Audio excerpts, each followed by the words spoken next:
Hello.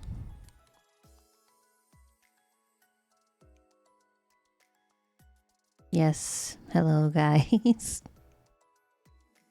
It is Clump, but it is also... Oh my gosh, where am I? I can't move. Oh, there I am. Hi. It is not just Clump, it is also Nirvana. Hello. Hold on, I'm gonna... There we go. Just in case. We're gonna put Clump here. Just in case, yeah. Just in case. Hello, Entity. Hello, Gamer Plays. Hello, Sapujo. Hello, Anthony. How was it beating Cleric Beast? I think I beat it shortly after you left. I think I panicked near the end. Hi, Nicholas. Hope you're doing well today. Move out of my way, Nirvana. Club is the main topic of the stream. Well, you guys just don't hide it, do you? Hi, Dexy. I hope you're doing well today.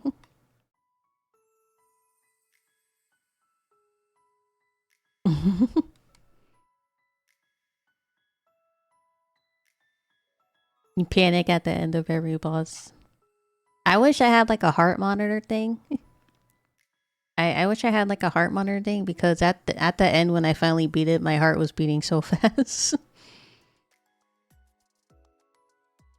How dare you take screen space when we could have had the entire screen Clump?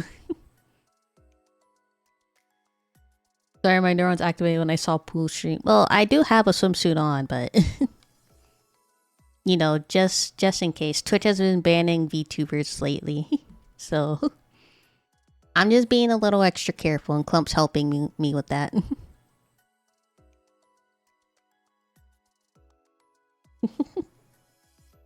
TOS. You'll get banned if you go to YouTube. That's why I'm covering Clump, because this VOD's going up on YouTube like tomorrow. Speaking of YouTube.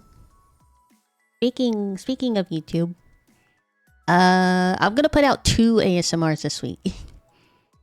I decided on the schedule for like 1 ASMR per week. But I'm gonna do 2 this week because I found a cool 2-parter ASMR that I really want to do. So expect two ASMRs this week. More like TLC terms of Clump. Clump's not really doing a good job covering me up. You're supposed to be our sentient sensor bar, Clump. Our triple C. Wait, sentient starts with S. Never mind. Well, it could start with a C. Just because Clump, because Clump likes to fuck around like that. Make him bigger just in case.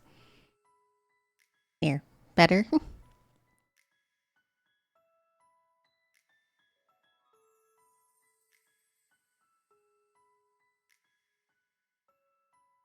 This is a big enough Clump.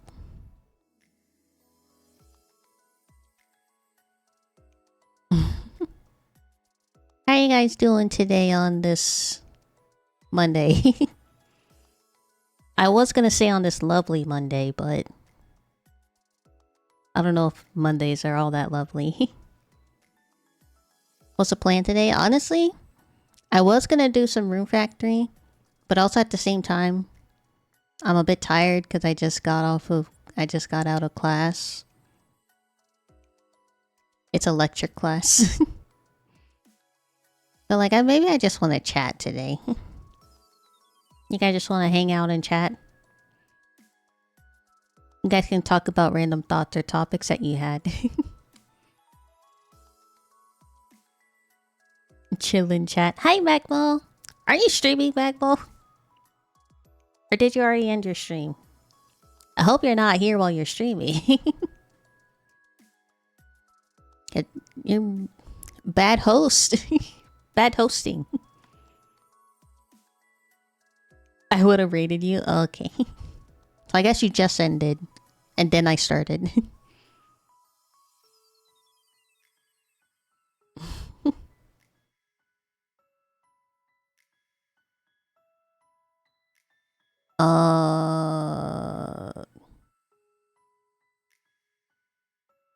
Damn.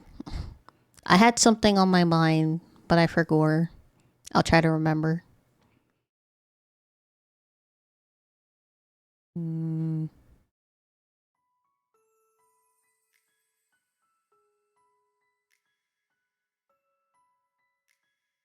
I let this stay in chat, but my exams in 12 hours, so I should get some sleep. Good luck on your exam, Nikolai. We're all rooting for you. Hey, hold on. Okay, it is there.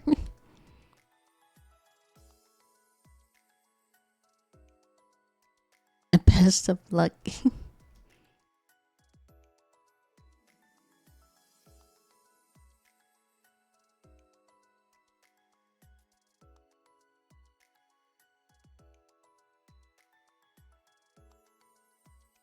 You might, if you guys want, you might react to something.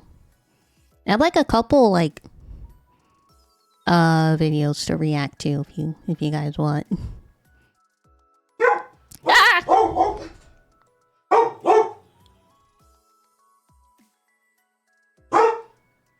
Say hi to Coco, chat.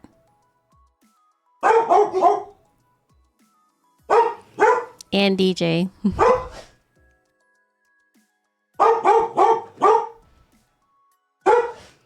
As you can see and hear, she's protecting the gates. React to Coco.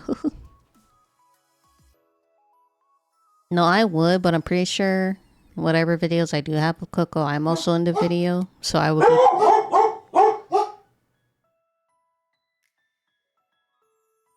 As I was... Oh my god.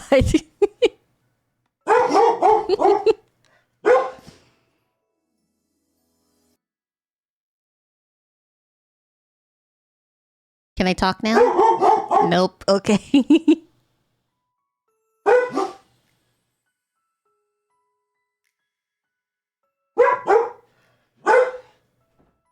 I can't tell when she's gonna stop chat.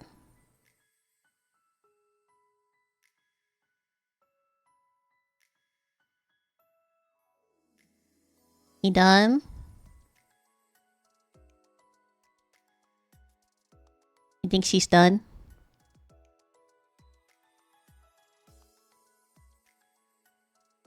I had an idea randomly yesterday. It would be like the short I saw from these people sell sword arts.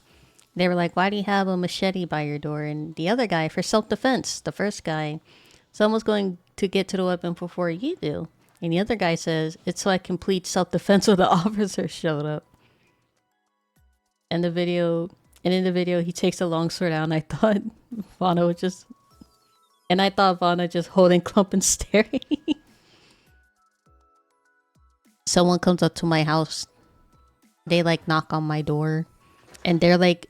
they're like a seemingly a robber, yes. And then Nirvana opens the door.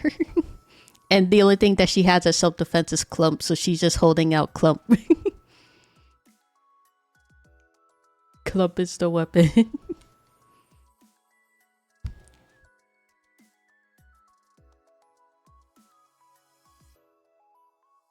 He just eats their soul. Yeah, because at first, like, the robber thinks...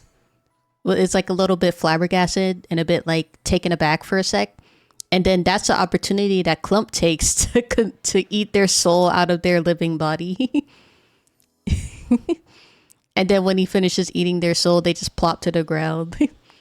And then Adonis helps me and Clump bury the body.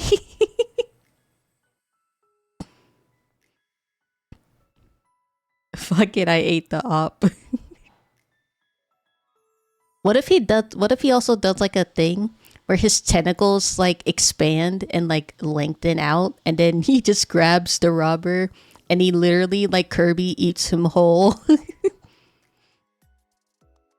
like a one swallow. Just eats the entire body, no chewing, just one massive gulp. When he finishes, he just burps. He can do that, right? If you guys have seen what's the movie called? It's a Captain Marvel movie. I think it's the second one. The cats. I forgot what the aliens are called. But like the cats have like a similar thing where they're like actually an alien species. And they like shoot tentacles out of their mouths and they like literally consume people whole.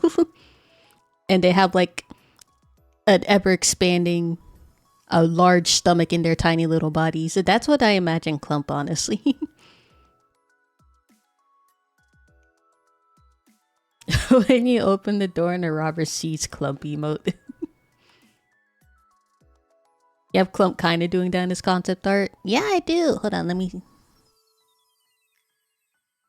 Image. Was this just an excuse to see Clump's concept art again? Because if so, it worked. You should show it again.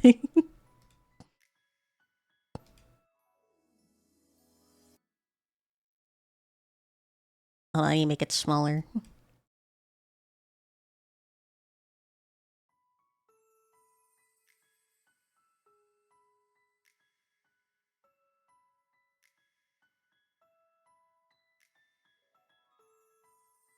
There you go.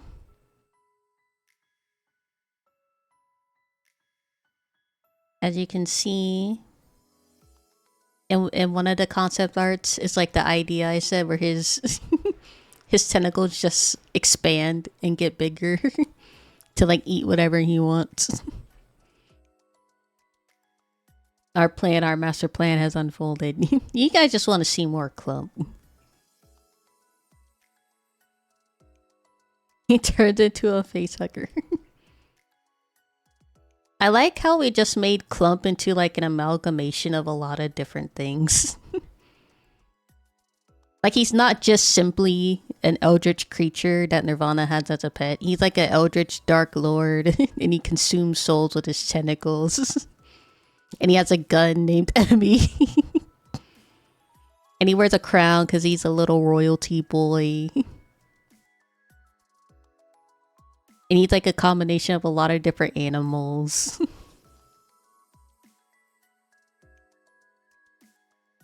The last thing the robber sees is Clump's eye just staring as he consumes his soul and eats his face. Do you think what he eats is still alive inside his stomach?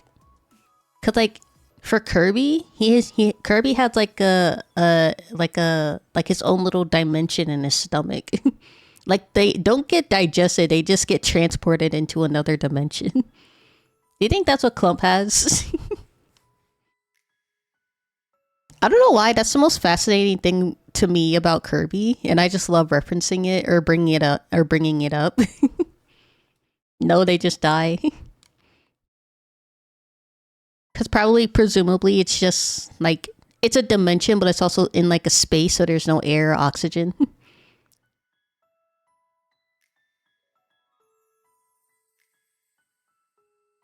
Did anything ever come back from Clump's stomach?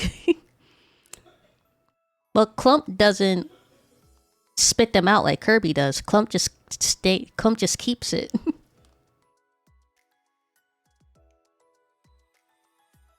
For the love of God, don't make Clump eat us. We're not food. I mean, chatters are food, not friends, Anthony. I mean, I consider you guys my chat, my viewers, and my friends to a sense, but I can't speak for how Clump sees you guys. For all we know, in Clump's eyes, you guys are just food. But I have held him back and prevented him from eating you guys.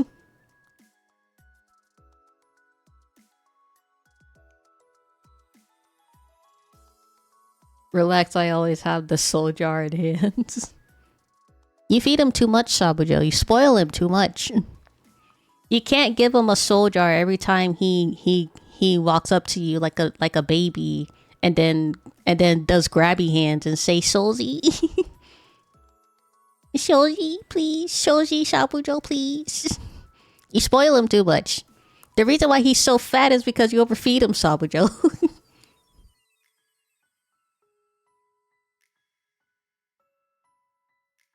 Until Clump enters his rebellious phase and eats us all.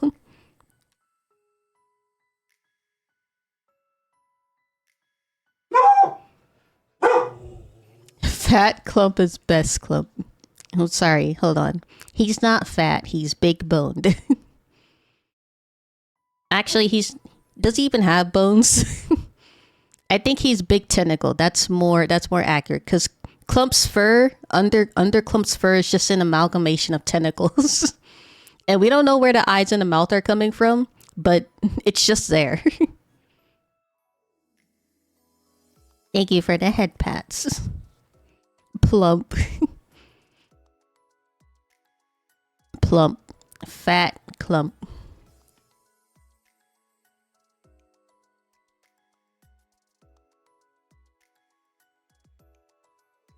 I really need to... Wait, should I? I was gonna say I should really give Clump a gun toggle. But I don't know if Twitch will like that very much.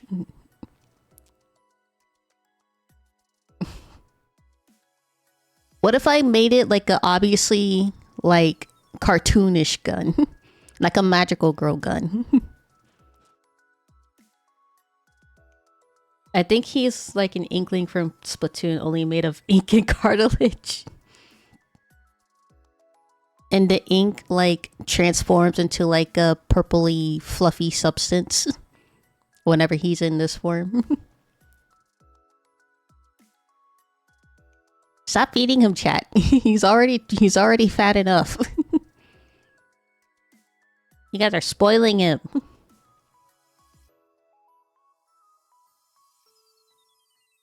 Would he dissolve in water? No, because he's like... If you've ever seen like a husky or like a big hairy... Not hairy, like a dog with like a massive amount of hair and fur.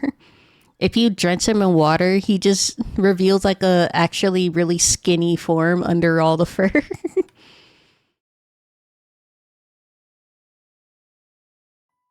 You know what I mean, right? Coco's one of those dogs, actually. Coco has like a lot of like big fur, but once you drench her in water, she just it reveals her true skinny form.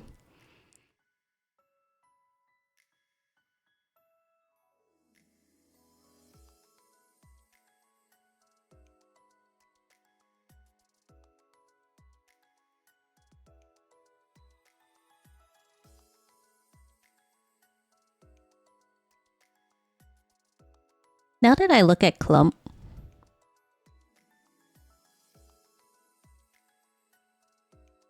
I don't know. Do you guys see it? Now that I'm looking at him, he does actually kind of look like her child. Just like in an eldritch creature for her. Like he has her eyes. You know?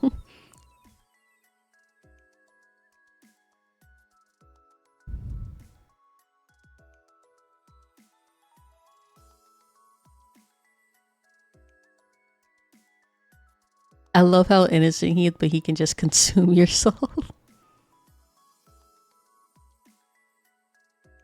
Very true, yes. Very true.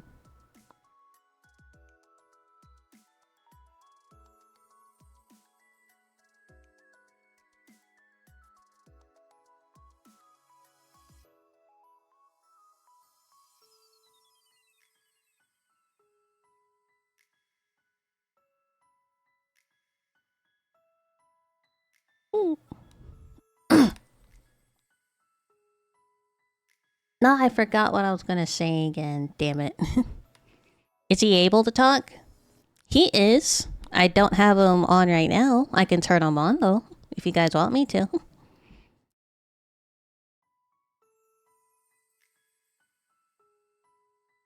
Do I? Hold on. Let him entertain us. Weren't you going to do reaction? I was. I had. Hold on, where's my list? No, wrong one. Wrong one. I had quite a list actually.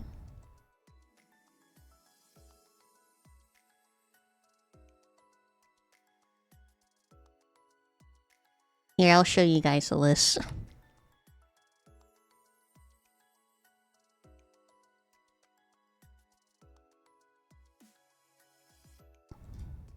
Not image.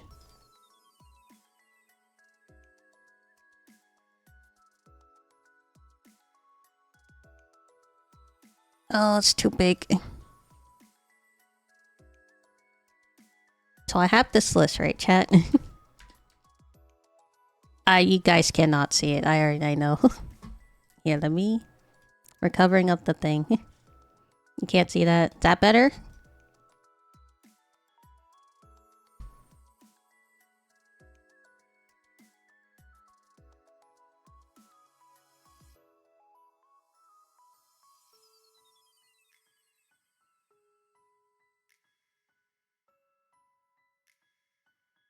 We see something, alright. I'm sorry, I don't know how to put it in dark mode. But we have... Bonzi Buddy. The internet's funniest spyware.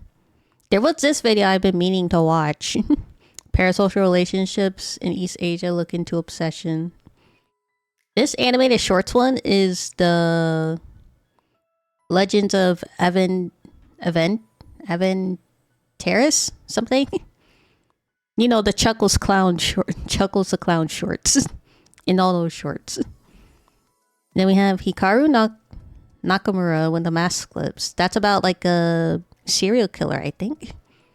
Or if I remember right. We have the Broadway show that closed in 3 days. The history of Carrie the musical. The world of disgusting fandom incidents. You have a Vine compilation. We have most disrespectful anime. We already watched the disabled VTuber one. Speaking of, I have like reactions on my YouTube backlog. I need to publish on my React channel. Did we already watch this one? Funniest animal videos? Oh yeah, we did. Check that off. The most hated VTuber, which is about Nux Taku. Yeah.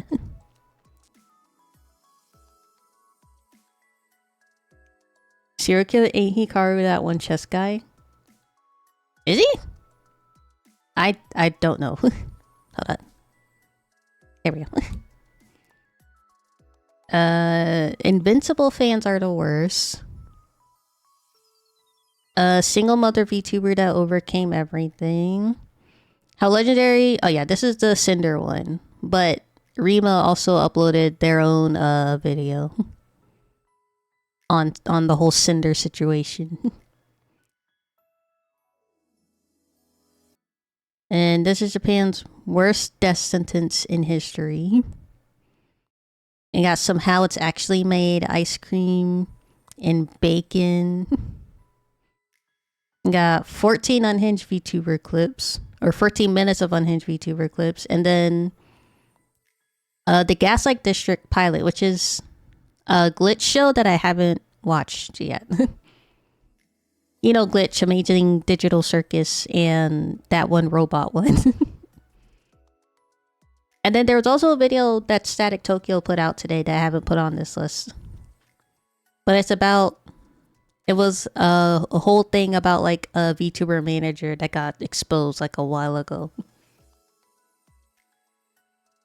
Exposed like he was just a really bad manager and not keeping promises, things like that. There's more stuff. I haven't gone that into it. You guys just want me to roll a dice or like spin a wheel to see what number it lands on?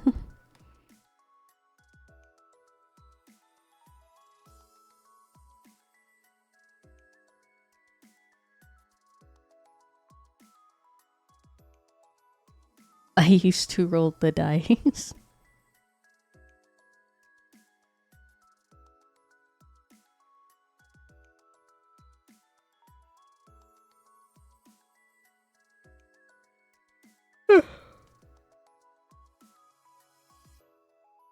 The one I saw that was uploaded by Static today, that one's like an hour long. Then the Rima video, the Rima Cinder video is also like an hour long. But I'm fine with whatever we got on here. I really need to watch these videos.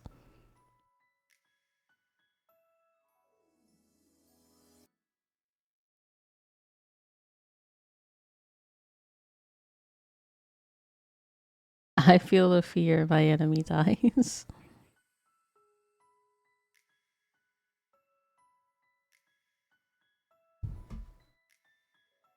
Let me see.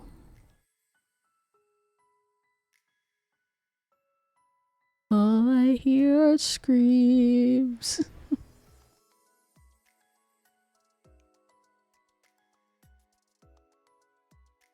Let's just sing Viva La Vida in chat. I don't think I know that song.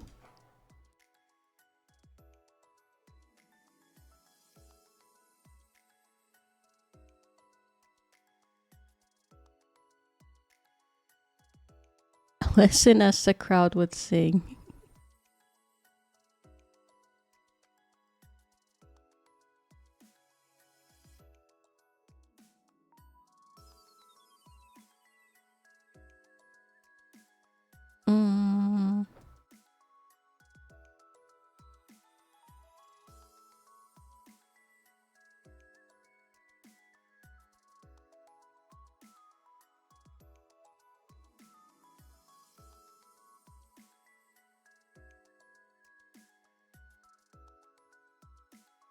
Are you guys actually singing or typing the lyrics?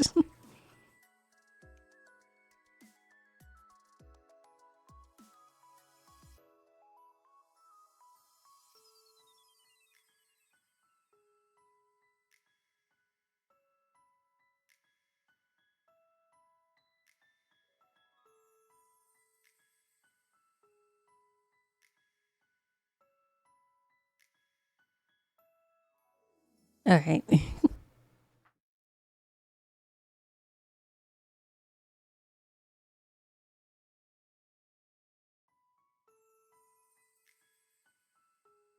What DJ?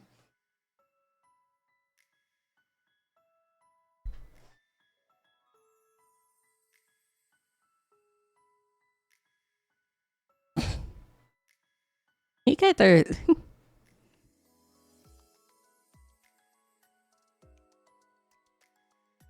I don't know what to think of you guys.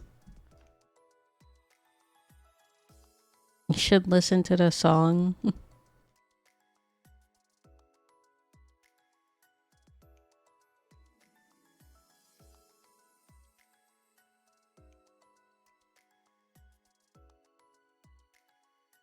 Hi, Camel.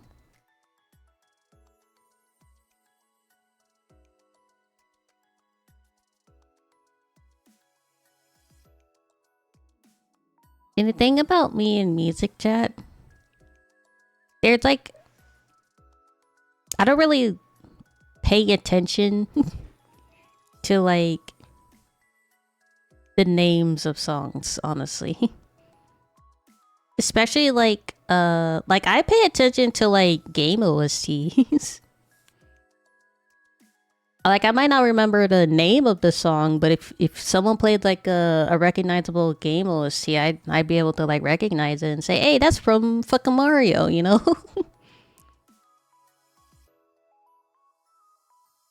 But like what do you call it? Because there's like game music and there's like anime music. What do you just call it regular music? Real life music? I don't, but you know what I mean, right?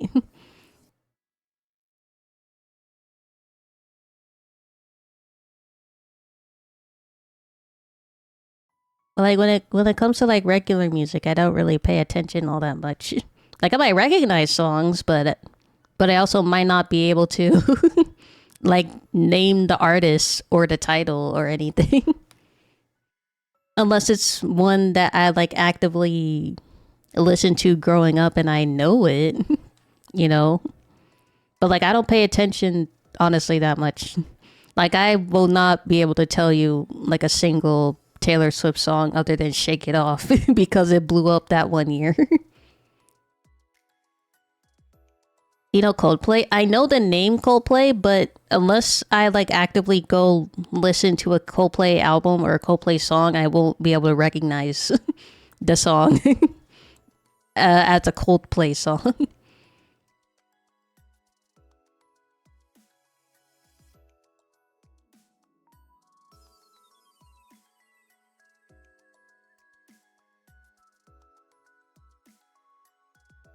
They made Viva La Vida.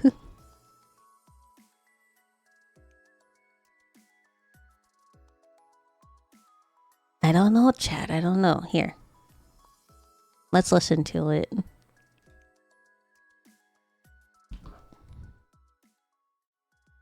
Clump, you're too big.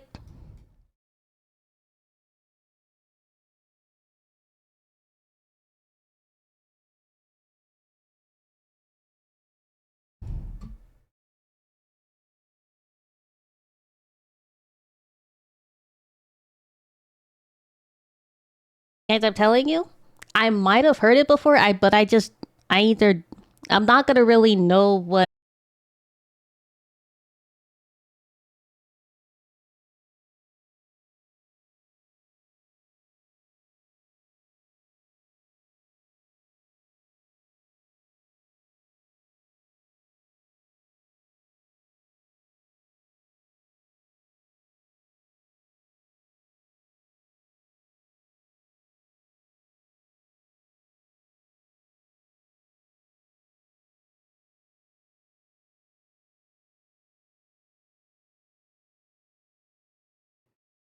there's also uh there was a read the BL. Hold on, let me get my goal list.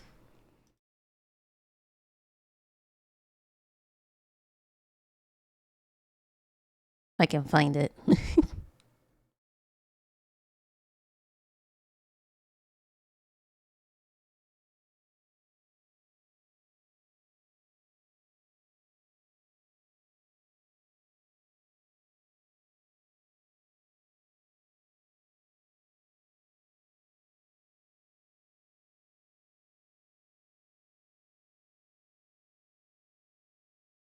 Oh, here it is.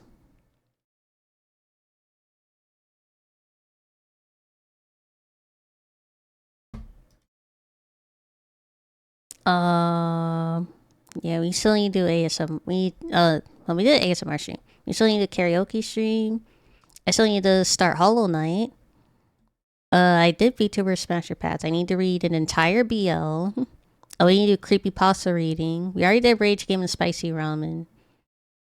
But yeah, we just need entire BL, creepy pasta, Hollow Knight, and karaoke. Those are the last four things.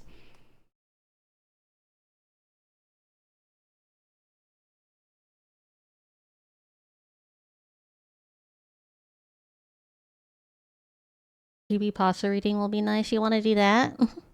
We can do that today. We got time.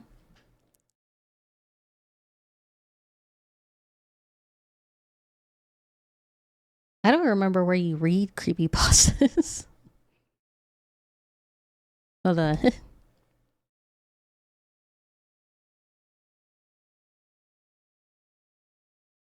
Does it have like its own like wiki page where you just read the whole story?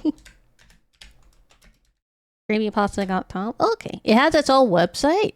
Damn, okay.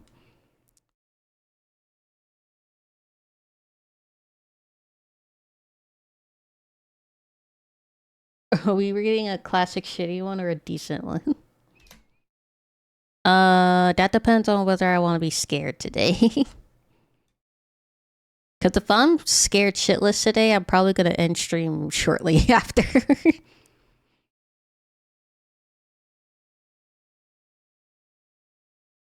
I'm joking. Don't open it. I have it here.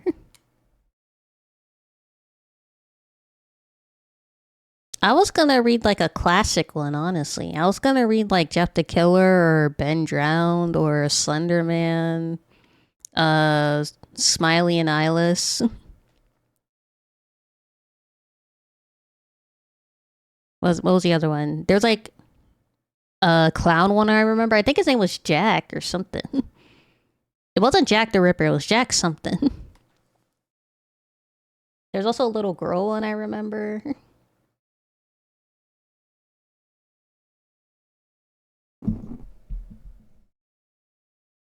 I mean, a website did pull up, but I don't know if it's the official one.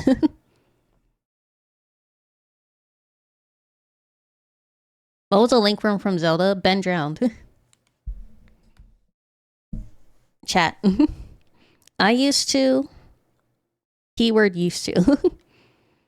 I used to make art of the creepypasta characters. I was in a little bit of a emo Vana phase when I was growing up. So I did some art. I have a Ben Drowned art. I have a Jeff the Killer art. I have a Slender Man art.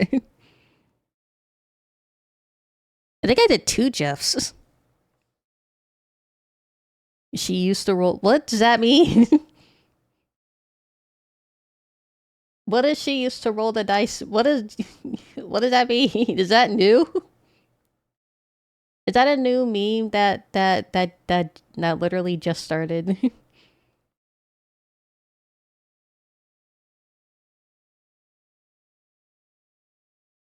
Guys, I'm not online as much as you think I am. I am super late to memes.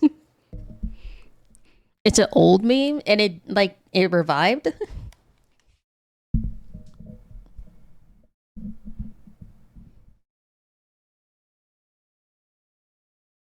Hold on.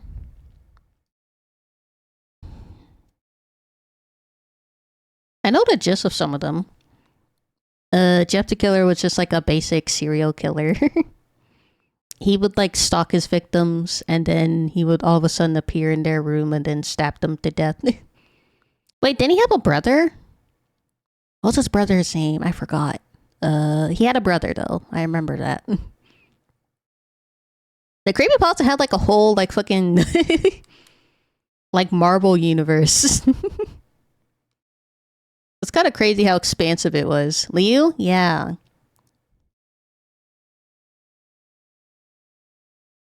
Homicidal Liu. Yeah, that's right. That's right. The creepypasta Avengers. It will be Jeff the Killer, Ben Drowned. Slender Man will be Captain America or Iron Man, whichever one's the leader at the time. We have Eyelash Jack and Smiley. I think it was just Smiley. I don't think Smiley had like a 2-parter name. Who else?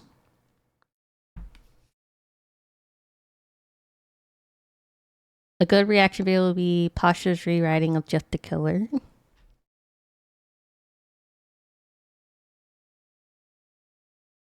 Pastra's Jeff the Killer.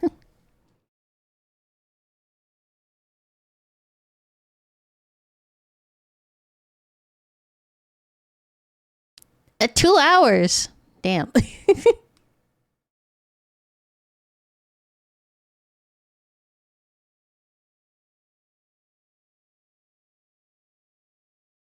Like, is this video like their process of writing it, or just like they already wrote it and the video is just them like narrating it?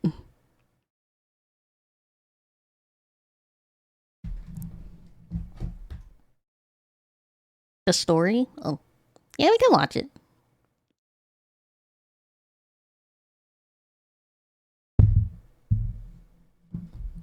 Yeah, let's watch it. 2 hours? Go get popcorn, chat. Also, I'm gonna wear more appropriate attire for this.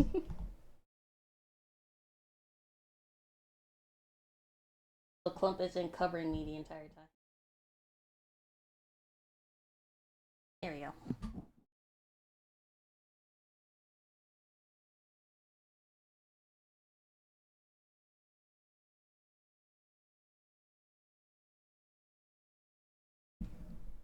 Okay, chat. Wait.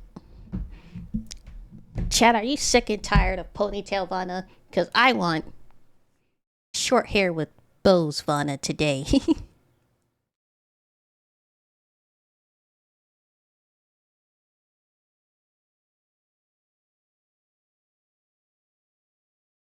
Okay. So today, chat, we are watching Pasha, I Rewrote Jeff the Killer. This might go on YouTube, so if you like the reaction, if you enjoyed the video, like, comment, and subscribe, please. Also, did you know you can get 10% off of your orders at Advanced GG using my code Clump10 at 10% off?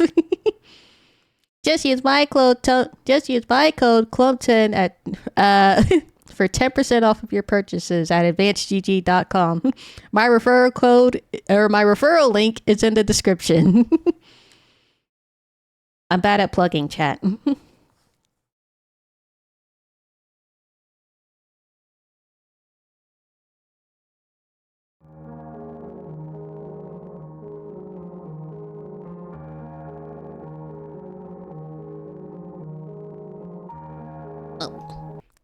Warning, this video contains the following content which may be triggering to some viewers. Mentions of suicide, self-harm, drugs, drug abuse, graphic the descriptions of violence.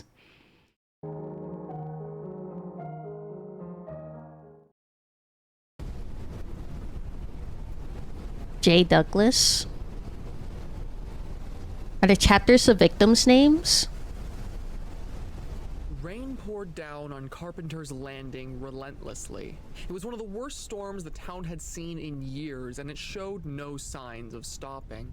Lightning flashed throughout the sky in massive bursts, with booming thunder following soon after. Following yet another long night of drinking alone in his dingy apartment, Jay Douglas tried to sleep despite the storm. Long black curtains covered his window to shield his eyes from the bright flashes that came and went, but he was left defenseless to the explosive sounds that always followed. Okay, hold on. First of all, low key, I like that they're doing like their process of their like of them drawing or whoever's drawing this, and not like creepy like background images of like a dark forest or an empty house or anything. I feel so much better. Much more palatable for me personally. His digital clock struck 2 in the morning, and one such sound woke him from his deep sleep. The thunder was louder than before, reverberating through his entire room so loudly he could feel it shaking.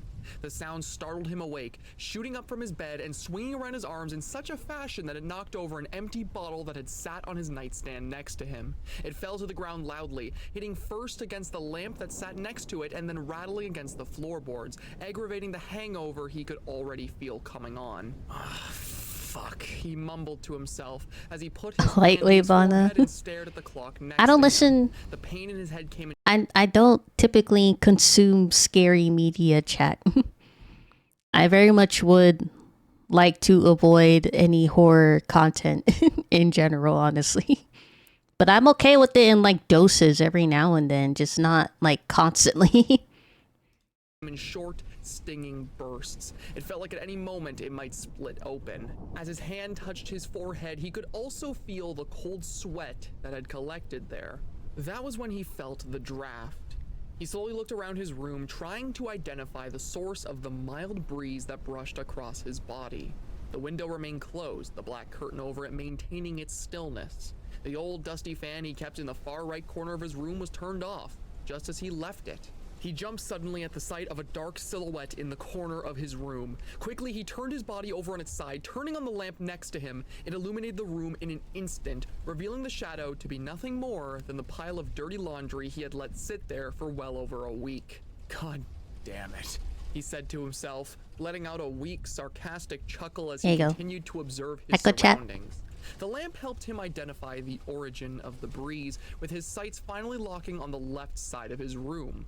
The door was left ajar, slowly pushing open as if something had made contact with it.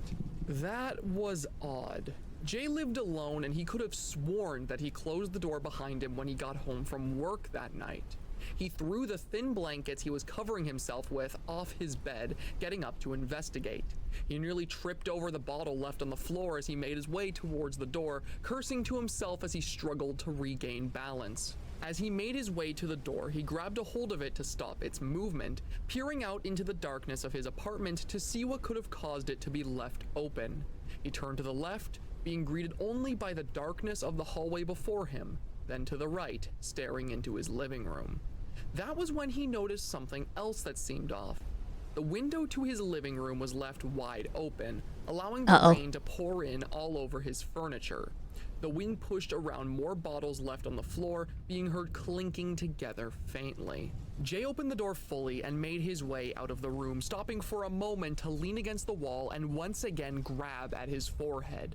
The longer he was awake, the worse the throbbing in his head got. It felt like someone was grabbing at his brain and squeezing, a sensation that was nearly enough to make him vomit. He stumbled his way to the window, making an effort not to trip over any of the miscellaneous bottles left about or his coffee table that sat right next to it, covered in burnt cigarette butts and ash. The carpet he had under his couch was drenched, combining with the frigid winds coming through the window to make Jay feel as though he were freezing. He shivered as he used all the energy he had to slam the window closed, and then he stood there for a moment. Did I open the window when I came home? He thought to himself, trying and failing to recollect the events that transpired only hours before. Jay came home in a drunken state, barely even able to walk through the door as he made his way to bed. Nights like this were common for him. It was just his way of working through the day-to-day life that was Carpenter's Landing. Chat, I would be the most paranoid person. person. Majority of people that made the mistake of calling it home. Sometimes it was easier just to spend the night drinking, hoping you'd forget everything the next morning. I don't know about you, chat, but every time I come home, and like even right before I go to bed, I always check all the doors to make sure they're locked. Because I'm the most paranoid person. Like right before I go to bed, I check my closet to see if there's anybody in there. I check under my bed to see if anybody's under my bed fucking hiding. I like literally scope my house before I go to bed. You have Coco and DJ to I trust DJ to protect me. I don't trust Coco to protect me. Eventually, Jay decided that it was for the best that he just go back to bed, not worrying about whatever it was he got up to hours before. I'm the most paranoid His person, wasn't chat. going away for a while, and the last thing he wanted was to stay awake any longer for it to get worse. He mustered up the strength to make the short trek back to his room, nearly falling over at one point and using the wall for support. As he arrived there, he practically collapsed onto his bed, not even being bothered to pull his blanket back over himself. Jay tried That's to a drift big back to smile. sleep, but that was when he noticed something else that was odd. A smell that now permeated through his room. Burnt cigarettes. He knew that smell better than any, and it was strong. Not even bothering to open his eyes again, he felt around his bed blindly to see if maybe he had left any out in the open. Nothing. Perhaps if he were completely sober or in less of a tired state, he would have given the smell more thought. But the grogginess of sleep was washing over him once more, and the accompanying headache now felt like a hammer continuously hitting against the front of his skull. All Jay wanted was to sleep, and so despite his suspicions, he soon drifted off once more. He was found dead the next morning.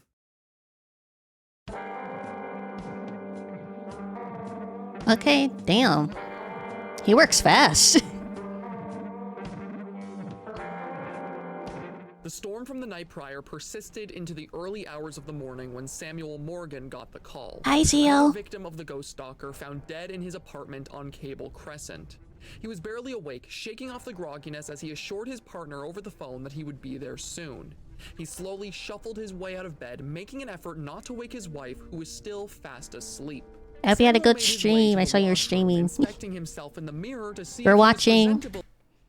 We're watching Pasha's I Rewrote Jeff the Killer. and they're narrating their rewrite of Jeff the Killer. Enough to go to the crime scene as he was. The many sleepless nights were not kind to him. His already wrinkled face now had the addition of dark bags that hung low beneath his eyes. His mustache was unkempt, with new gray hairs flecked in alongside the brown. The same could be seen from his hair, with what was left of it shifting to a similar shade from age and stress. Good enough. He mumbled to himself, making no attempt to tidy his appearance before getting ready. Oh. He simply slipped into his uniform from the day prior, grabbed whatever quick breakfast meal was left in the fridge for him, and stepped out the door before his wife could wake. The storm had somehow gotten worse than it was during the night. The sky was stained a deep shade. You know, I was always a little bit curious about streaming on TikTok. How's your day going? I'm doing good. I just, like, I got out of class, like, 2 hours ago. And now we're here. We're just hanging out. How's your day doing? Of gray, bringing down cascades of dark water which flooded the streets like a river. Driving to the crime scene was a nightmare in that weather. Samuel had to take several detours due to his usual route being blocked off from the flooding, turning a 10-minute drive into 20. By the time he finally got there, paramedics were seen carrying the body out of the dilapidated apartment complex on a large stretcher. Samuel could see his partner, Norman Keller, waiting outside for him. The kid looked shaken up, as if this were his first crime scene all over again. He nervously paced back and forth in the pouring rain, letting it soak his uniform and drench his black hair that he kept slicked back to keep it out of his eyes. Anything else, if you are able to, highly recommend. Helps build more discoverability. Crazy enough, gained over a few hundred follows in the span of 4 streams. Damn. Okay. If my PC can handle it, I'll definitely try. Cause I'm doing like Twitch and Twitter now. But if my PC can handle it, I'll try streaming on TikTok too. Lighting a cigarette, Samuel stepped out of his car to do the same song and dance he was used to by now. The moment Norman saw him approaching, he immediately broke free from the disassociated trance he was in, calling out to Samuel before he even got across The the internet street. thing? What the hell took you so long? I'll try. He yelled, his arms folding into his chest. Samuel completely ignored this remark as he made his way towards his partner. Up close, he could now see that Norman was visibly shaking, but he couldn't tell if it was from the cold or whatever happened before he'd arrived. Norman went to provide the details of the murder, but got distracted the moment he got a good, proper look at Samuel. He pulled him aside, keeping his hand on his shoulder as he whispered to him, Sam, I thought you told your wife you'd quit. Norman pointed at the cigarette in Samuel's mouth. The older cop rolled his eyes at the comment, pulling the cigarette out of his mouth and stamping it on the ground. Norman, does that really matter right now? Samuel said as he turned back towards the apartment, staring up at the sorry state it was in. The complex, just like every other building, Nice on voice Campbell Crescent, actors. looked like it should have been abandoned years ago. The building was one giant, soulless block of concrete with windows shoddily implemented into the sides of it to give the illusion of a proper living space. Just give me the details. Same as the others. His gaze never broke from the building as he spoke. Norman shook his head and lightly face-palmed, embarrassed that he even let himself get distracted from what was at hand. Oh, right. Yeah, same as all the others. Caucasian, male, brunette, early 20s. Was found at around 5 in the morning by his sister who came by to check on him. Poor girl found him in his bed with his throat slashed. Norman let out a long, exasperated sigh as he finished explaining. And what about the family? Were you able to get in contact with anyone else? Samuel asked, continuing the conversation as if he'd had it a million times before. Only family we are currently aware of is the sister. No parents we can contact, and we're looking into any friends who may have known him. Norman said as he now walked in front of Samuel, trying to grab his attention. It's definitely our guy. Matches his whole MO to a T. Witnesses? Samuel responded, folding his arms as he slowly met his partner's gaze. Nope, nothing new that can help us find our guy. Just another victim to add to the list. As Norman replied, Samuel went to speak but was interrupted as his partner suddenly piped up again, oddly excited. But that doesn't mean we ain't getting any closer. Samuel looked at Norman confused, raising one of his bushy eyebrows as he spoke. Yeah, Norman.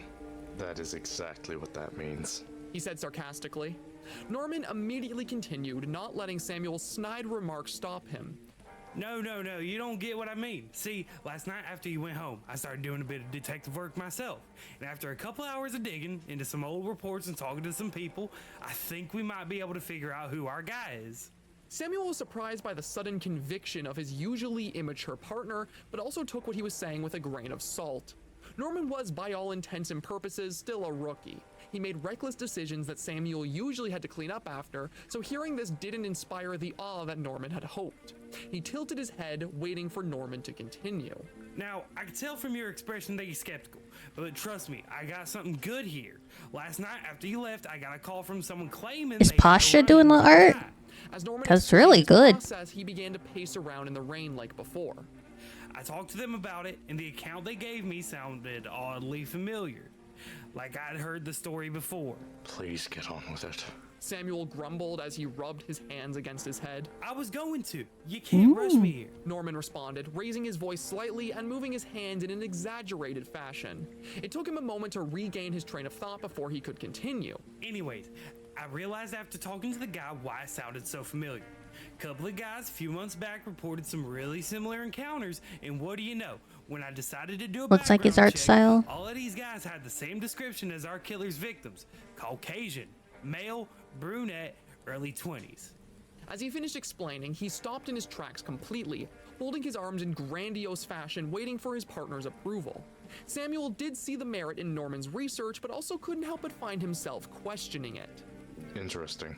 He said quietly, putting his hand to his chin, lost in thought. And what makes you think it wasn't a coincidence? Do you have any way of proving these people's stories line up with our killer?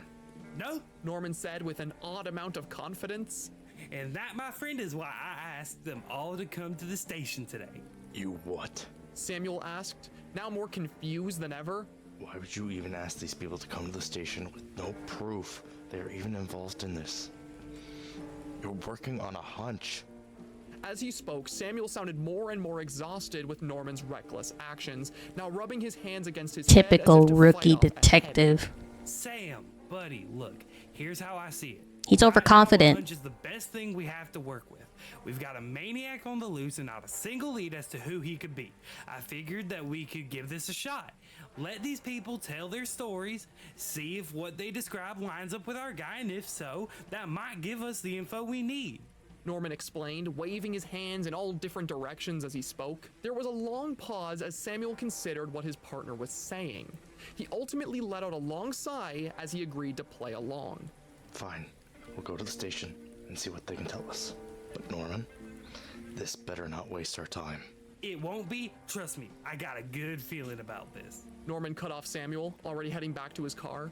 As he swung the door open, he Definitely waved to Samuel, overconfident. shouting to him from a distance. I'll see you back at the station. Don't be late this time. And with that, he drove off, splashing water from the street everywhere. Samuel soon followed his partner to the Carpenter's Landing Police Department, pulling over on the side of the road and stepping out of the car. As he made his way inside, he was greeted by Norman, who took him to where the three men were waiting to give their testimonies. Before they entered the room, Samuel voiced some concerns with his partner. They haven't spoke to each other, have they? The men you called. I don't want their stories getting mixed up with each other. He spoke sternly, making sure Norman understood what he was talking about. No, they haven't. Each of them only arrived a little bit ago. It was really nice to get the story buddy cop beat. Yeah, because I like that we're also getting the perspective from the detectives following the cases. And they're just waiting at the front desk to give their testimonies. None of their stories are going to be jumbled up with each other, so it'll be fine. Norman reassured his partner, gesturing with his hands for him to calm down. Now, if you want to wait in there, He pointed towards the small room they stood in front of, the window revealing an empty white room with a table in the middle. I can go get our first guy. Samuel didn't say anything else. He simply opened the door and stepped foot into the interview room to wait for the first of the three witnesses. A few minutes passed by in silence, with Samuel reconsidering even bothering with this when he could be investigating any other leads regarding their killer. Before he could decide to just get up and leave, though, Norman arrived with the first of their witnesses. The man who walked in with him was a tall, larger fellow with brown stubble and a large black hoodie. His head was clean shaven and he had a friendly look to him. He and Samuel shook hands before he took a seat at the table across from the officers. Sam? Okay, Loki. I'm Loki. I'm kind of just paying more attention to the art, but I'm listening. I'm listening. This here is Bruce McDonald. Norman introduced the man now sitting with them, who gave a small, awkward wave in response. I'm told, Bruce, that you had a run-in with someone who may be the guy we are I'm currently listening. looking for. What can you tell us about that night? We want all the details that you can provide. Samuel made sure to speak in a softer tone than his usual speaking voice to try and make Bruce as comfortable as possible. Well, I guess I better start with what my buddies and I were doing before anything happened. Bruce said, trailing off as he began to explain his account of what happened the night he came face to face with death.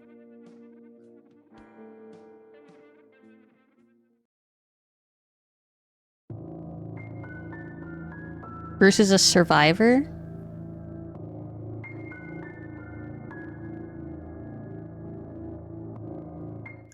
A couple months ago, myself and a few friends went on a week-long bender, traveling around the city and getting up to no good. It was something I did far more often than I liked to admit. My buddy Jay in particular enabled this behavior in me, convinced me there was nothing else to do in the city and he needed friends to keep him company while he spiraled out of control. I don't remember much from the bender. Most of the time they were just a blur until I would inevitably get dropped off at home, sober up, and then get ready to go on another. What I do remember clear as day, though, was the night I dropped off at my apartment. It was a stormy night like this one. Rain flooded the streets so badly that Jay could barely keep his shitbox of a car on the road. Felt like a miracle when he dropped me off at my apartment late that night. I stumbled my way up the stairs to my floor, tripping over my own feet as I got to the door. I remember being so shit-faced drunk that I could barely even grab a hold of my keys to open the door, only to find out that I had made the stupid mistake of leaving it completely unlocked. I started cursing at myself the second I realized how badly I'd messed up, storming into my house and immediately checking to see if anything was stolen. I lived in a bad part of town. If you didn't lock your doors, someone was sure to take advantage of that the moment you stepped out of the house. My brother a while back had his whole place robbed just like that. A bunch of guys showed up when he wasn't around and took practically everything valuable that wasn't nailed to the floor.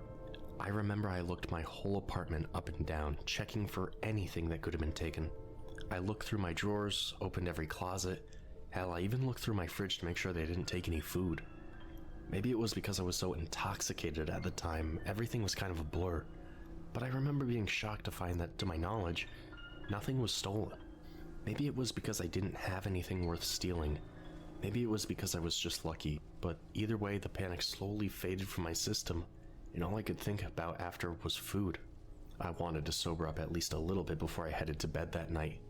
I opened my fridge again, grabbing whatever miscellaneous items were in there to make the worst sandwich known to man, when suddenly all the lights inside of it went dark.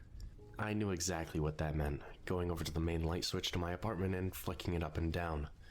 No lights. The part of town I lived in was known for having shitty electricity, so it was no surprise that the storm took out the power. I just let out an exhausted sigh and continued throwing together my delicious mustard and cheese sandwich, ate it surprisingly fast for how awful it tasted, and made my way to bed. I was quick to fall asleep. The rain outside was oddly soothing, and the alcohol running through my system had me feeling tired already. I would have slept like a log that night if not for the stench that woke me up only hours later. It was 3 a.m. when I shot awake, sitting up in my bed in a cold sweat. The smell filled my entire room, the rancid smell of burnt cigarettes and gasoline. At first I thought there had somehow been a fire, but when I frantically looked around the room it was too dark to be able to see anything. I blindly felt around the nightstand next to me for my phone, turning on the flashlight with what little battery it had left. That was when I saw something that I still remember clear as day, even in the dark of my room, even despite the grogginess and intoxication I was fighting off at the time. A hand. Oh. A hand that for but a moment was revealed sticking out from under my bed. A hand which quickly retreated back into the darkness the moment the light of my flashlight revealed it. I froze there for a moment, staring down at the floor in a surreal form of terror I had never felt before. This is why I look under my bed, chat. I couldn't tell if the man under my bed knew I had seen him or not, but regardless, I pretended I hadn't. I moved the light around my room with trembling hands as I tried to identify anything else that was wrong. Nothing. This is exactly why I scope the house before I go to bed. Cause you don't know who might have snuck there, who might have snuck into your house. Exactly why I scope before I go to bed.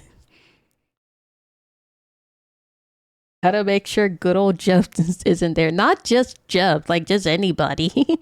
Cause you just like hear like other internet stories of like, the reason why I started like checking my closet and closing my closet door before I go to bed is because I heard of a story of somebody like somebody found like just a man in their closet. And I don't know what they were gonna do, but they were just, it's like someone got arrested for like watching somebody in their closet.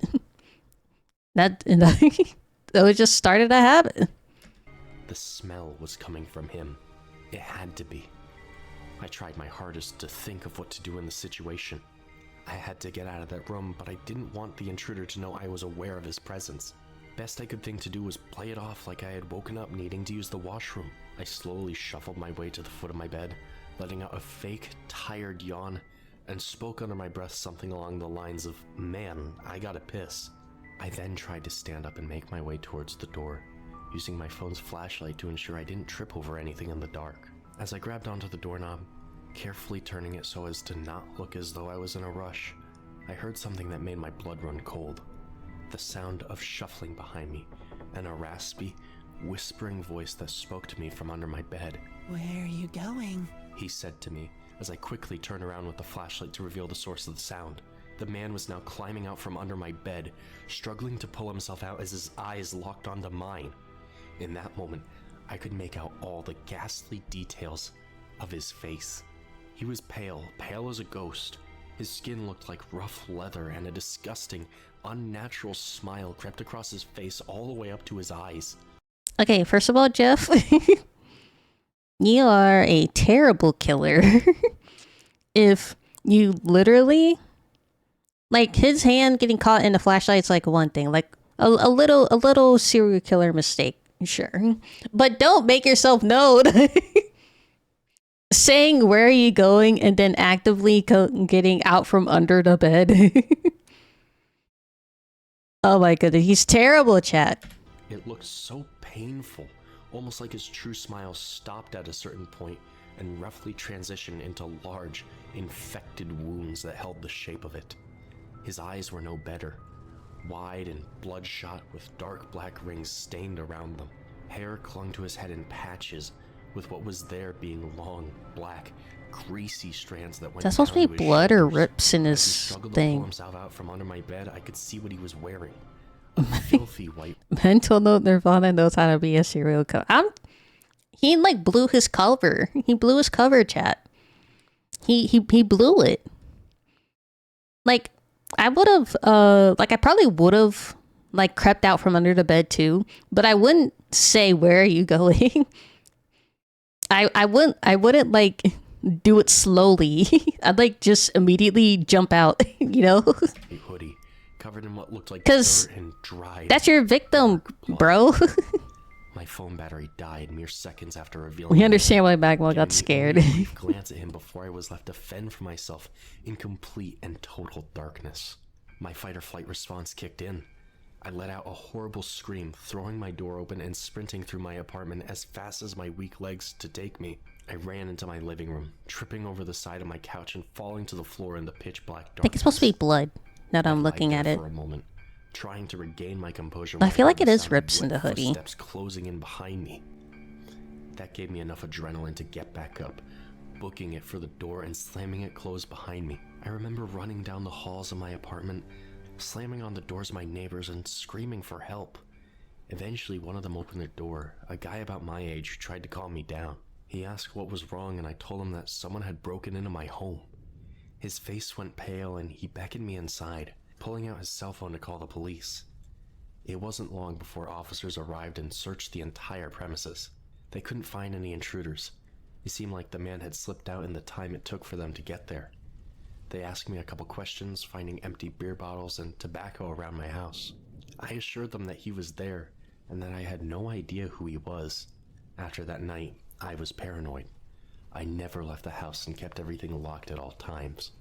I remember my buddy Jay tried calling me to go out, but I kept ignoring him, scared that if I left, that man would find a way back into my house while I was away. Eventually, he stopped talking to me, choosing to continue our destructive habits alone. Months later, I ended up going to rehab. The whole experience kind of scared me straight in a weird way. Seeing someone like that in my house, being that close to potentially dying, it put the state of my life into perspective in a way I never thought it would. Anytime I think about going back to my old habits now, whether it be weed or alcohol, I just think about that face staring at me from the dark, and it makes me think twice. I just hope my buddy is doing alright now without me. Anyways, the reason I came in here to talk to you two is because I've been hearing about the murders going on, about how this guy shows up at night and kills people in their sleep. Every time I hear someone bring it up, I just can't help but think it's the same guy I saw that night. I hope my story helps make finding him easier. Nobody should have to go through what I did that night. Okay. Would this story actually help in the investigation of finding him? Like, he's relaying his events of what happened to him, but there wasn't really anything to, like, find him, you know? It kind of just reestablished that he has what do you call it? Like, he always goes after, like, young brunettes, 20-year-olds who drink and or smoke kind of thing. But, like, there wasn't really any new evidence to help find him. With his story finished, Bruce McDonald let out a long, exhausted sigh.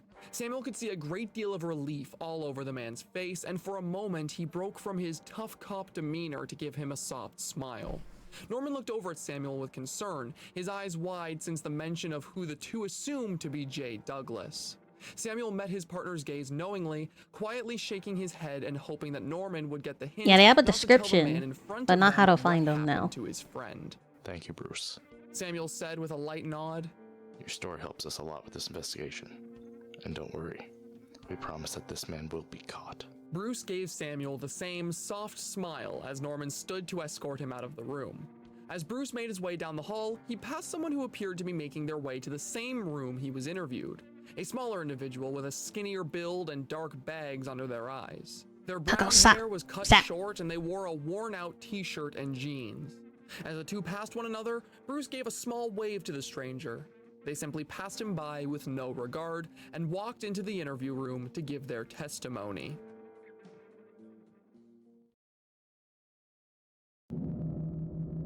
Ashley.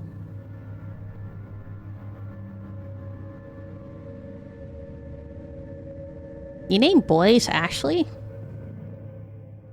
My name is Ashley Carter. I was born and raised in Carpenter's Landing, unfortunately. Life wasn't exactly easy for me growing up. My older brother was a deadbeat, and my parents both ended up leaving us at some point when I was still young. So I had to spend the better part of my life putting up with that day by day. I tried not to let those experiences bring me down a similar path though, you know? I saw what it brought my brother to, and I wanted to be better. That was why instead of getting into drugs and alcohol like every other person who lives here, I tried to make the best of my situation. I did well in school, saved what little money I had, and I have been studying law at Tremblay Community College for the last couple years now. If all goes well, I'll be out of this town as soon as I graduate. All that to say, my story actually started at my college campus. I was up late one night working on a project. I was studying the Woods family homicide that happened a couple years back and completely lost track of time. The sun was setting by the time I'd noticed how long I was there. Looking at the time, I figured I'd worked hard enough and could make my way Woods home family. to spend the rest of the night relaxing. That was their name. Jeff Woods and Leah Woods. That's right. Thank you for reminding me. Because I knew Leah had a last name. I just couldn't remember. I lived close to campus, only about 10 minutes away at the longest, so usually I just chose to walk instead of taking the bus or driving. That night was no different. I must have been halfway to my house by the time the streetlights began turning on one by one around me. Yeah, if you Each of them know. flickered If to you know, life you know. Pathetically, with some of them glowing dully and others burning out completely as I passed them by. It was as these lights began to illuminate the streets that I noticed him following me. This guy in a white hoodie who walked on the sidewalk parallel to me. I didn't see him until one of the lights above revealed him walking in equal pace to mine. At first, I didn't pay him any mind. I saw plenty of guys like him on my walks home, and some of them had even approached me before asking for things like spare change. Oh my god, where's his That was nose? why I wasn't as alarmed as I Sorry. should have been when he began to make his way to my side of the sidewalk. I saw him take a sharp turn onto the middle of the street, keeping his hands in his pockets and his head low.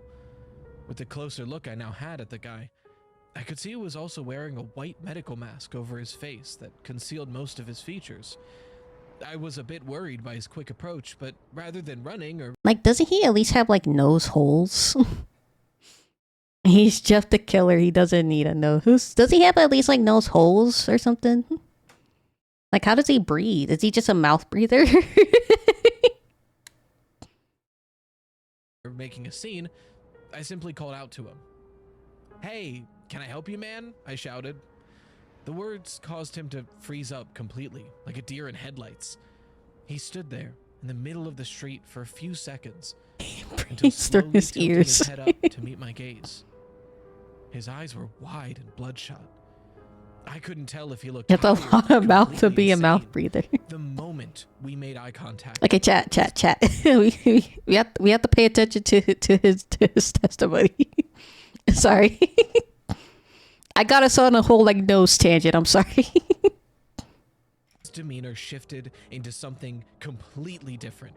Instead of quickly approaching like before, he now slowly and methodically advanced toward me with his entire body hunched over. With each step, he put all of his weight onto one of his feet, and the entire time, he never broke eye contact with me. Anytime I would step back or move suddenly in any way, he would freeze up momentarily and begin sizing me up like a predator stalking its prey. At this point, I was thoroughly freaked out. I didn't know what the guy wanted, and nobody was out there that night that could see what was going on. I started weighing my options. I worried that if I stayed there, he would try to mug me or something. But I also feared that if I suddenly ran away, he would give chase. You may think I am an idiot for deciding to do so. But in the moment, I just decided to stand my ground and find out what this guy wanted from me. What He a continued stupid his move. Slow, animal-like advances Sorry. until he was standing about 3 feet from me, still remaining in the middle of the road.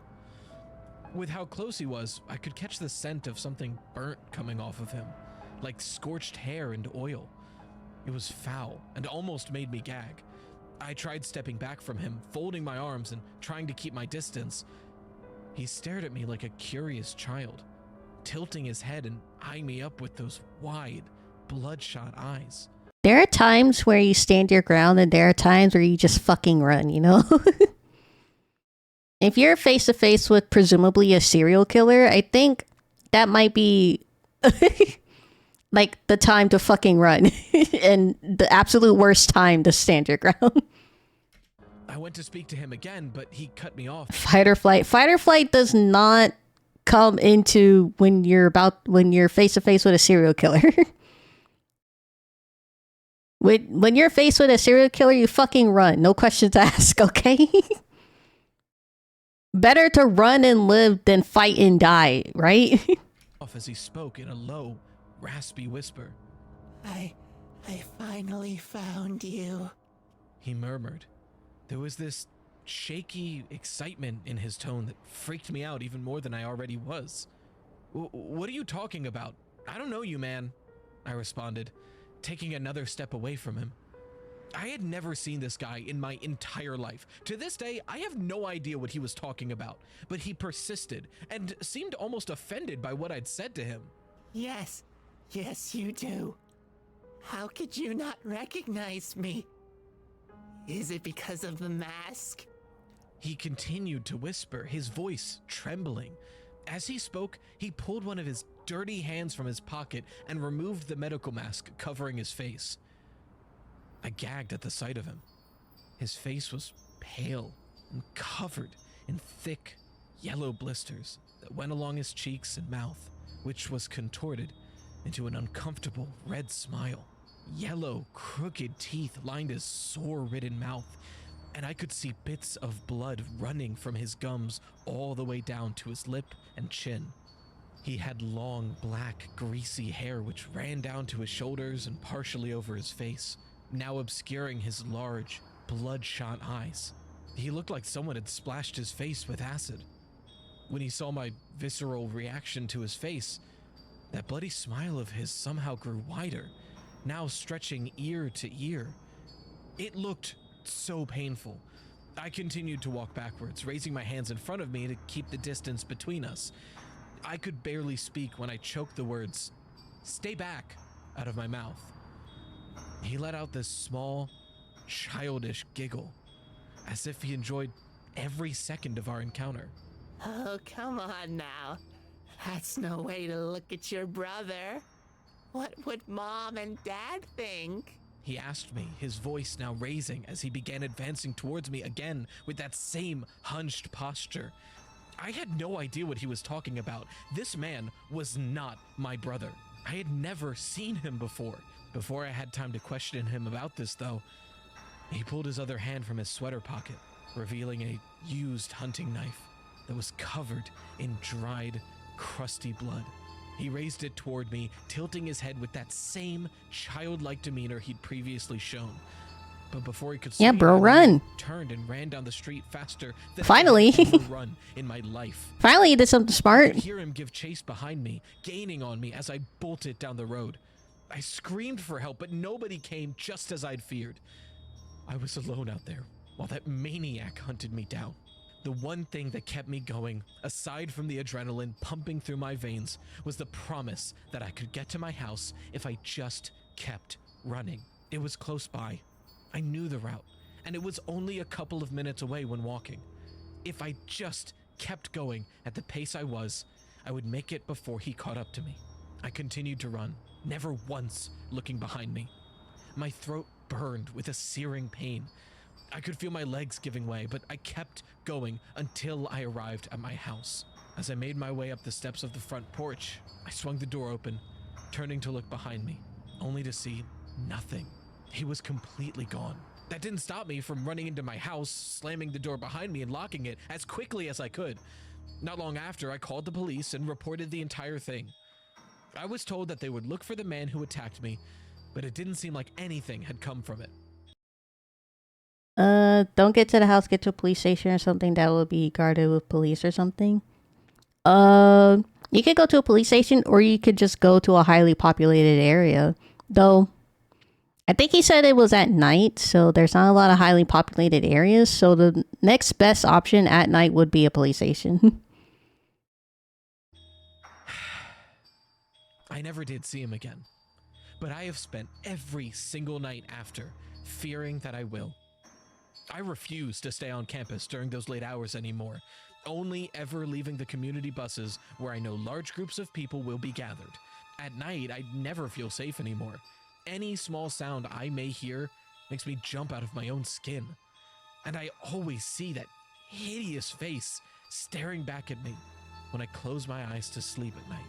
If the person you're looking for is the same guy who attacked me that night, I hope to God you catch him. Not just to stop these murders, but to give me some peace of mind. I don't want to spend every day of my life looking over my shoulder thinking some boogeyman is hiding in the dark. Oh, sorry. But, snap, I forgot what I was gonna say. Fuck. Okay. Samuel could see that Ashley was shaking when they finished their testimony. The poor kid was scared out of their mind even when recounting an old story. He tried to the best of his ability to give them some form of comfort. Oh, I remember. So we have like two things, right? We have a description of him, and we also have like, he does chase after you, but after a while he stops and he doesn't go back for the people that he failed to kill. Like, these two guys are still alive, right? Like, they at multiple points they've definitely been alone, and Jeff hasn't gone back to finish the job or whatever, you know? Leaning forward on the table with his elbows as he spoke. Ashley, I promise you my partner and I will find this man. You don't have to be afraid of him.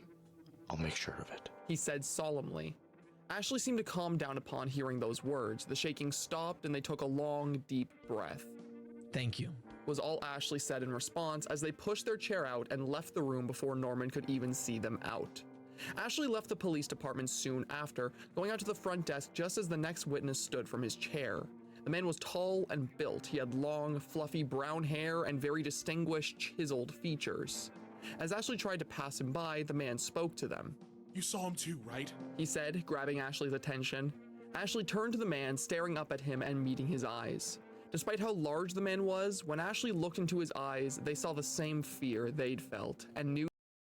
Subway chat where the guy comes back at night alone. If he comes back, chases him, then the police would... What? Sorry.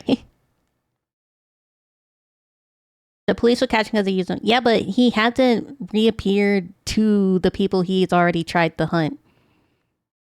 His victims have like an MO, like they're all similar, but you don't know who he's gonna go after next because there's a lot of guys. Do you know how prominent the average white brown-haired guy is in the world? Like there's a lot of brown-haired guys. You can't like predict who he's gonna go after next. Knew they had both encountered the same boogeyman. Yeah, I did. He doesn't go after the same people twice. It's always like they're all brown, they're all young brown-haired white guys. They presumably have like either a drinking problem or a smoking problem, but there are a lot of people like that. Even if they are similar. Even if they are similar looking, it's going to be hard to like track down and pinpoint who exactly his next victim is, because his next victim seemingly is random just off of a general description. Before catching themselves. But they'll catch him. I know they will. With that, Ashley turned and left the building, letting the man make his way to the interview room to give his own testimony.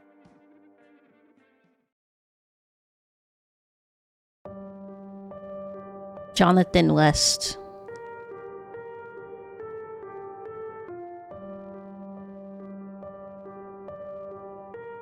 Every year, my wife, Sherry, and I made an effort to get out of town one way or another once the summer rolled around. Our trips were never anything extravagant, usually just heading one city over to visit some family or taking a short hike, but they were enough for the two of us. Life here was hard, and any excuse we had to get away from it all for a little bit was good enough for us. This year was no different. About a month back, we planned out this big hiking trip in a forest near town. We would hike along whatever path we could, taking in all the sights of nature, and then, when we were done, we'd set up camp for the night and just enjoy each other's company by the campfire. I remember how excited the two of us were when we finally made that drive. We were joking along with each other, Sherry excitedly pointing to everywhere she wanted to visit on this map that she brought along. All the while, the concrete pillars of Carpenter's Landing got smaller and smaller in our rearview mirror. It was going to be perfect. At least that's what we thought. By the time we arrived at the forest clearing, the sun was already setting. We'd left late in the day, wanting to spend our first night relaxing far from the polluted air and bright lights that poisoned our lives day by day. A quiet night in the wilderness, holding each other close as the warmth of the fire flickered calmly. We parked our car close to the forest entrance, unpacking what felt like hundreds of supplies for every situation. My wife is a worrier. She would usually plan ahead for every possible issue we'd come across, no matter how small. I wasn't exactly complaining about it, but it certainly made that first night far more exhausting than we'd ever planned. We lugged our gear along a dirt path left behind for hikers like ourselves, making an effort to avoid any branches or shrubbery that would make us topple over and drop everything along the forest floor. Even with the path we took, the forest was dense.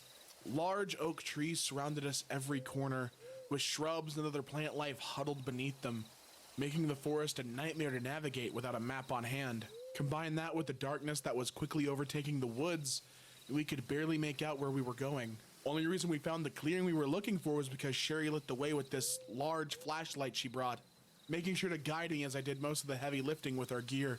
When we got to the clearing, I immediately got to work setting up this cheap little tent we bought, while my wife gathered wood and set up a fire for us. As soon as both of us were done with our tedious tasks, we both collapsed by the fire and just laid there for a while. If the story ended here, then I would have remembered it as being a perfect night. Sure, the trek was difficult, but it was well worth it to just have those few short moments of quiet, laying by the fire, staring up at the stars through the trees, holding the love of my life in my arms. But of course, it didn't stay that way for long. As the two of us laid there, enjoying the calm sounds of the fire, the silence was suddenly broken by a loud, shrill scream being heard deep within the forest. It was a single scream. It sounded like a young man. It echoed out loudly before the woods returned to that same silence we grew accustomed to in an instant. I remember Sherry and I just stared at each other for a moment in shock, clearly trying to make heads or tails of what we'd just heard. And then another scream shattered the quiet once more, this one sounding more strained and painful than before, until abruptly stopping just as quickly as it began. Silence once more. At this point, Sherry was freaking out in my arms, trembling and begging for us to leave. I tried to calm her down to no avail when we heard another sound. This one closer than the screams ever were. The sound of soft footsteps closing in on our campsite. Bro, hold on. You heard the first scream, and your immediate instinct wasn't to just literally get up and run. You're in the forest in the middle of the night. You just hear like a random scream. It's your first instinct literally not to just abandon the campsite and just run. Your wife has more survival instincts than you, buddy. I wasted no time ushering Sherry into the tent the moment I heard the sound. We had no idea what was out there, and I wasn't about to find out standing out in the open. We sat in that tent in near perfect silence, my wife shaking in my arms and me trying my hardest to keep both of us calm. The footsteps grew nearer and nearer until they were right outside our tent. And then they suddenly stopped. The fire outside illuminated the figure, casting its shadow over top the translucent tent and revealing to us what it was. A man. A tall man that looked to be wearing baggy clothes, now just standing outside the tent like a statue. I could hear him start mumbling something to himself out there, and his shadow began swaying back and forth. He stood out there for what felt like an eternity, whispering to nobody like he was in some kind of catatonic state. Eventually, I had enough of it. I rummaged around in our tent for some kind of weapon, settling on a hunting knife we'd brought. As I went to open the tent, Nope. Sherry grabbed at my shirt sleeve, mouthing the words no to me over and over. But I assured her His wife really does have more survival instincts than him. To get a better look at the man outside. I peered my head out of the small entrance I created, just enough to be able to see him. He was facing away from our tent, staring deeply into the campfire as he continued his quiet rambling. He wore a large, baggy white hoodie and black cargo pants. The hoodie was filthy, covered in all kinds of dirt, grime, and most strikingly, what looked like blood. The same blood could be seen running through his dark hair and all over his hands, which tightly clutched his shoulders as if he were cold. The light from the fire reflected off the bloodstains, creating a glare which told me it was fresh. My mind began to race with all the horrible implications of his appearance. What were those screams we heard? Did he kill someone before arriving here? Before I had long to think about it, I caught something the man said while transfixed by the fire. Something I could actually make out between the gibberish he was speaking in. He said in his raspy, shrill voice. There's been a fire. Get Mom and Dad. I had no idea what he was talking about, but hearing him speak properly was enough to snap me out of the confused state I was in and step out of the tent. Nope. Now holding the hunting knife in my... It is a miracle this guy survived. He's the most stupid out of all three of them. Oh my goodness. First the screams. You don't run.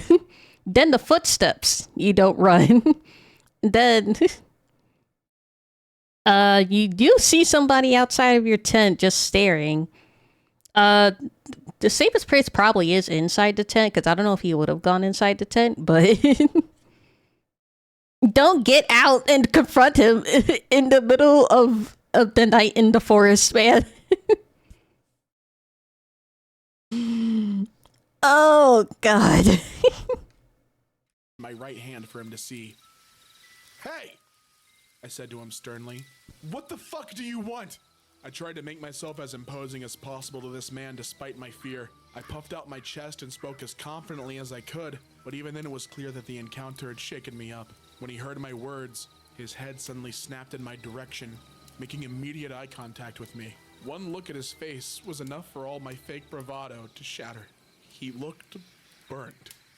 Badly burnt. His face was scarred and misshapen, with a large burn mark creeping up his cheek towards his left eye, which looked to be blind. At first glance, it looked like half of a large, painful smile.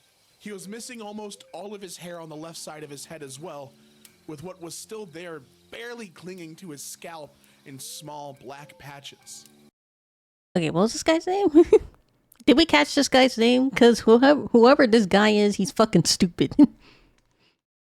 Oh, he's so dumb. He can run, but then he just leave. Well, the wife might be safe because he's only going after guys.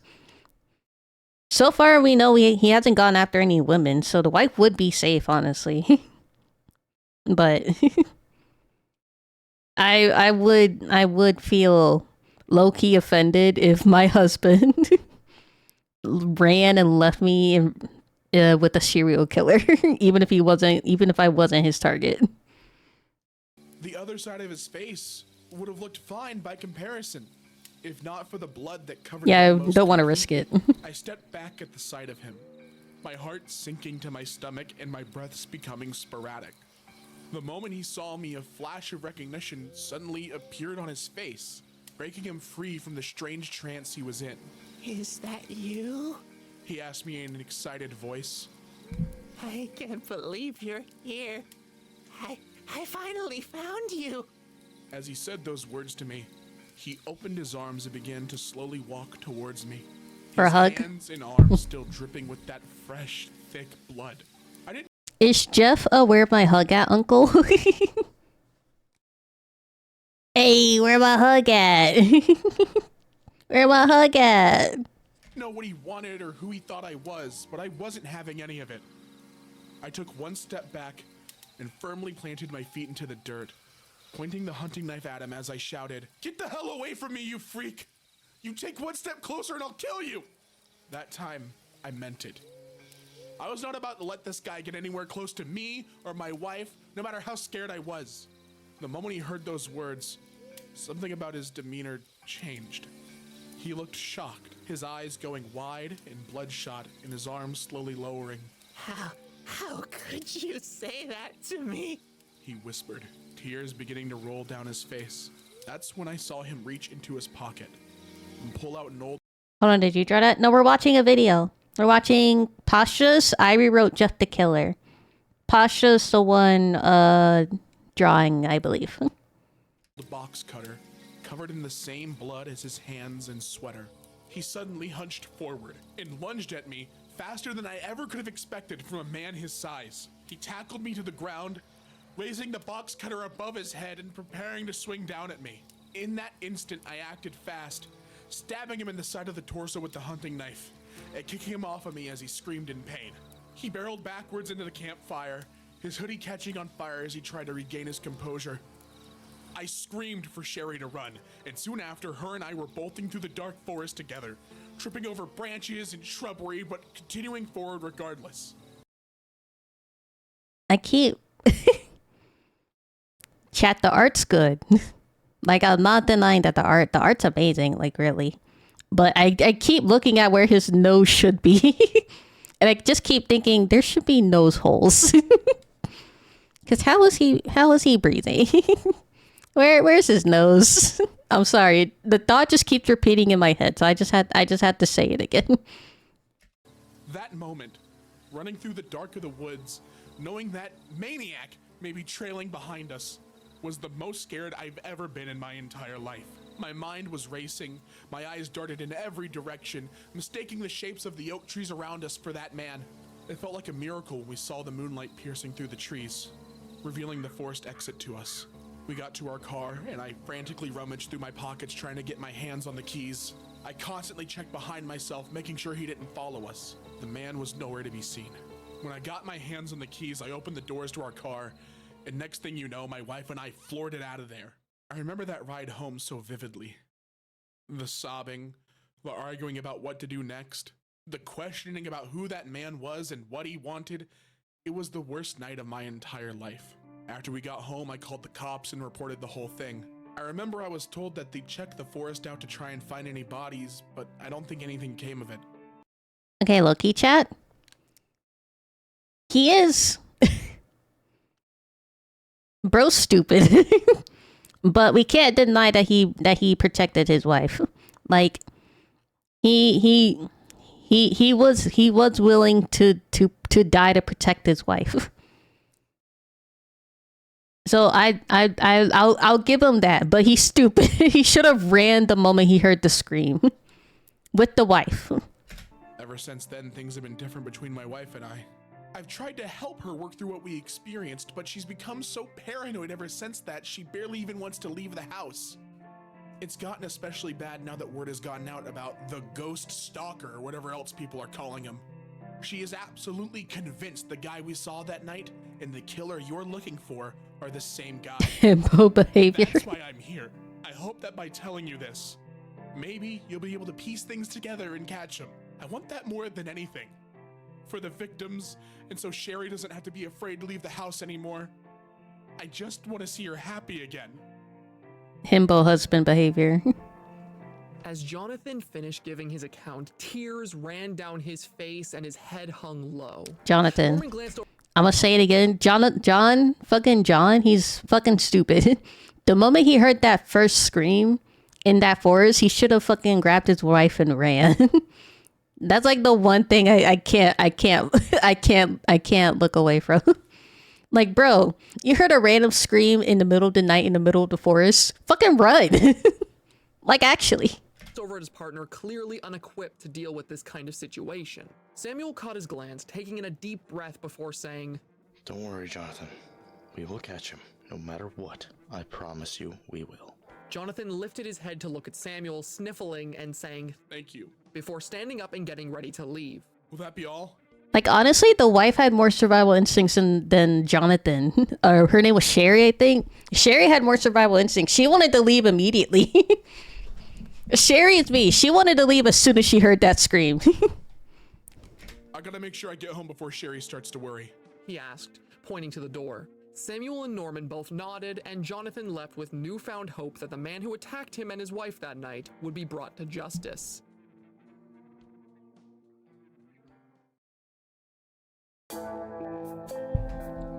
Norman Keller. Is this a survivor or another victim? With all the witnesses having provided their testimonies, Norman and Samuel were left in the interview room to stew over everything they were told. The accounts of each witness only left them with more questions about their killer than when they began. Samuel sat at the table, his head resting in his hands as he pondered every possibility. Meanwhile, When the Norman cops- paced back and forth, talking out loud to himself, much to his partner's dismay. So we can at least agree they all encountered the same guy, right? Oh, wait. Norman's the rookie, right? Sorry. I'm trying to remember. Norman's the rookie. He's the overconfident rookie, isn't he? I mean, the descriptions were a bit off, but they were close enough that there was no way this wasn't the same guy, right? Norman asked, taking a brief pause from his pacing and turning to Samuel for reassurance. Samuel simply let out an affirmative grunt, nodding his head slowly. Stories had a lot more in common than just his appearance, too. Samuel added, now resting his hands on the table and leaning back in his chair. This stalker behaves just like our killer does. Follows his victims at night, chooses them wisely too, it seems. Before Samuel could finish his sentence, Norman cut him off, thinking aloud once more. Yeah, what is up with that? Guy acted like those last two witnesses were part of his family or something, and he clearly wasn't just toying with them either. No, he really believed it from the way they explained it. Norman began making large gestures with his hands as if trying to paint a picture in the air to illustrate his point and failing. I noticed that too. Makes the patterns with his victims make more sense when we look at it that way. Perhaps he is looking for one specific person he can't find. Even the... Y'all hear that? Okay. He's fine. But I was gonna say, even the narration's dogging on Norman. Someone who matches the victim's descriptions that he could mistaken them for. A family member or a close friend. Samuel continued, now sharing his thoughts more closely with his partner as they worked things out. And what about all that mention of fire? First two guys said he reeked of oil or burnt cigarettes or whatever, and the third guy mentioned that fire. What is that guy's deal with? Before Norman could finish his thought, he suddenly paused, a flash of recognition appearing on his face as his eyes widened. Hold on. Connecting the Wait a minute. dots. Samuel stared at his partner confused, raising one of his eyebrows as he waited with bated breath to hear him continue. He gestured towards him, twirling his hands as he said, Well, come on now, spit it out. What was it that Ashley person said they were studying at the Tremblay Community College? Norman said quickly, pointing at his partner and waiting for him to answer like he was on some kind of bizarre game show. Samuel pondered it for a moment, playing out the story in his mind again before he remembered, chiming in. The Woods family homicide? Why does that matter? Samuel folded his arms, confused but willing to hear out whatever it was Norman would say. Okay, so I remember a few years back when that murder happened. Was treated like a big deal back here at the station. I didn't get to investigate it or nothing since I was new, but a lot of the other guys around here let me in on some of the little details of it. Norman explained, beginning to walk in circles as he explained, keeping eye contact with the floor. Apparently some kid named Jeffrey and his family moved to Carpenter's Landing after this big fire at their old place. This Jeffrey kid was bad news, Sam, a real black sheep in the family. I was told he completely snapped after being bullied by a couple of kids and tried to kill his whole family. Samuel never spoke up, letting his partner explain. He normally hated it when Norman went on these massive tangents, but for once he really felt like he was going somewhere. He could tell from the confidence in his partner's voice. They're connecting the dots. Anyway, long story short, Jeffrey ended up killing his mom, but his younger brother, Lou, ended up getting away. By the time police arrived, they found gasoline cans in Jeff's closet, but he was nowhere to be seen. They looked for him for a while, but it was like he vanished completely. The red lines are connecting, chat. Norman suddenly stopped in his tracks, waiting for Samuel's thoughts. So let me get this straight. You think that... Samuel tried to humor his partner, but paid the price as he was interrupted once more. That Jeffrey Woods might be our guy, and he wants to finish the job by finding and killing his brother once and for all. Norman held his head high as the words came out of his mouth. Samuel had never seen him so proud. I appreciate your enthusiasm, Norman. But how can we be sure? Yeah, we don't got evidence. You're assuming a lot here.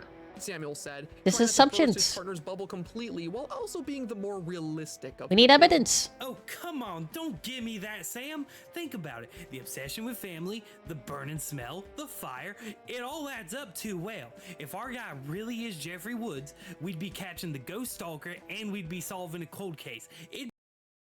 Did his brother change his identity? Who, Liu? I'm not entirely familiar with Liu's creepypasta, but Liu also became a serial killer. So I don't think he changed his identity. It'd be two birds with one stone. Norman was trying now more than ever to convince Samuel of his logic. He had no proof yet. Sorry, of his spoilers. theories, but deep down, he knew he was onto something with this. Samuel could see that, and despite his skepticism, he relented. Fine, I'll play along. I'll do some digging on this and see what I can find out about it. Samuel responded, a light smile across his face as he folded his arms. He could see the joy on Norman's face when he agreed.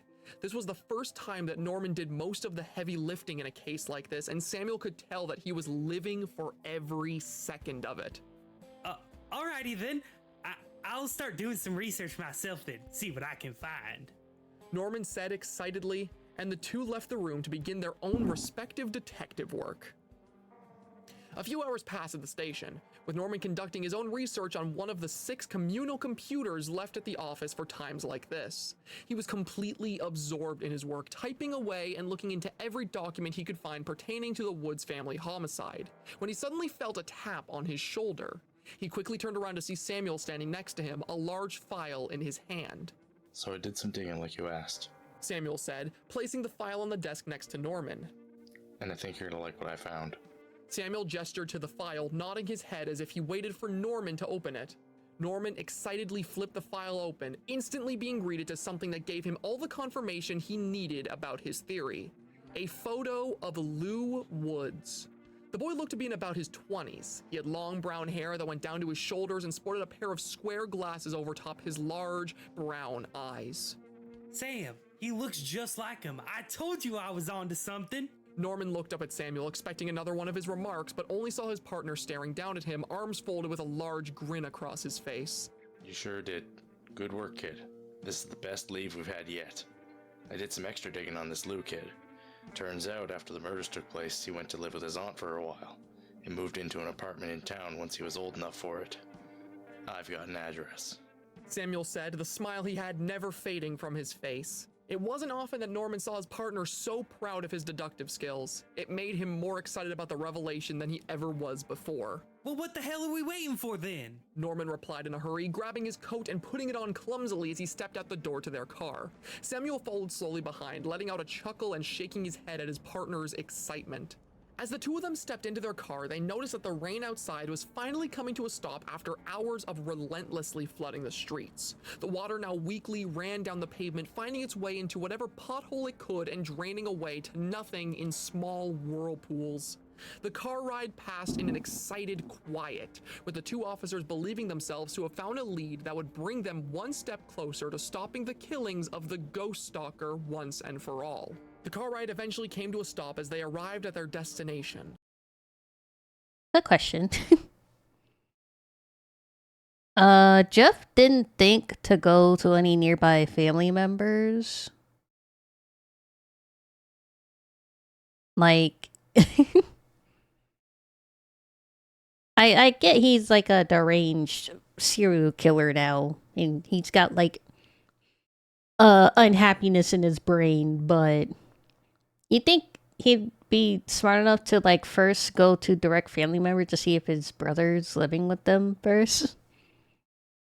Instead, he just finds any guy that even looks similar to his brother, whether they have like a different build or anything. Like he doesn't care how much taller they are than his brother or how much smaller. Or Leo had glasses, right? Like all the victims don't seem to also have glasses like Leo did. He just finds random brown-haired guys and just goes after them. A large apartment complex located on Great Mandy Street. The apartment was like most other buildings the two had seen in Carpenter's Landing, a great pillar of old, worn stone that tried its hardest to imitate the comfortable living spaces seen in other cities. Graffiti lined the walls at the side of the building, depicting many colorful pieces of imagery that starkly contrasted the deep grays that made up the entire town. The two officers stepped out of their vehicle quietly, staring up at the building as Samuel... He's more concentrated on Jeff killing people, which is, it's not bad, but... I'm putting logic where logic shouldn't be, honestly. This is supposed to be like a horror story. Logic is out the window. pulled out a note he left for himself to remember which room they were going to. And so, they walked together to the apartment complex, ready to talk with the person who may bring them one step closer to catching their killer.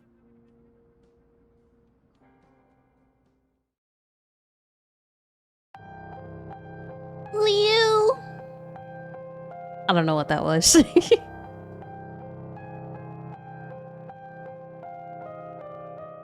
Lou Woods woke from another Wait. I'm pretty sure you already watched this. That was something. I'm pretty sure you already watched this video, but for those of you that haven't watched this video, are we gonna see Liu alive or dead? That's the question. restless sleep to the sound of knocking at his door. He didn't know what time it was, but could tell from the sunlight attempting to peek through his curtains that he was awake too early. He slowly sat up in his mattress, trying his hardest to keep himself awake as he listened intently.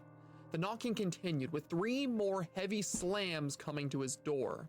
Lou scrambled off of the mattress he kept on the floor, trampling over several empty wrappers and bottles that had amassed around it. To keep his balance, he leaned against the rickety wooden door of his closet before standing up straight. He reached under his yellow, stained pillow and pulled out a small switchblade he'd kept under it for safekeeping. He stared at the knife for a moment, clutching it so tightly he could feel his hand trembling. He came for me during the day, he thought to himself, playing out every single possibility of what would happen the moment he opened the door. He stayed like that for a while, only breaking from the trance when the sounds of the door knocking outside returned quickly and loudly.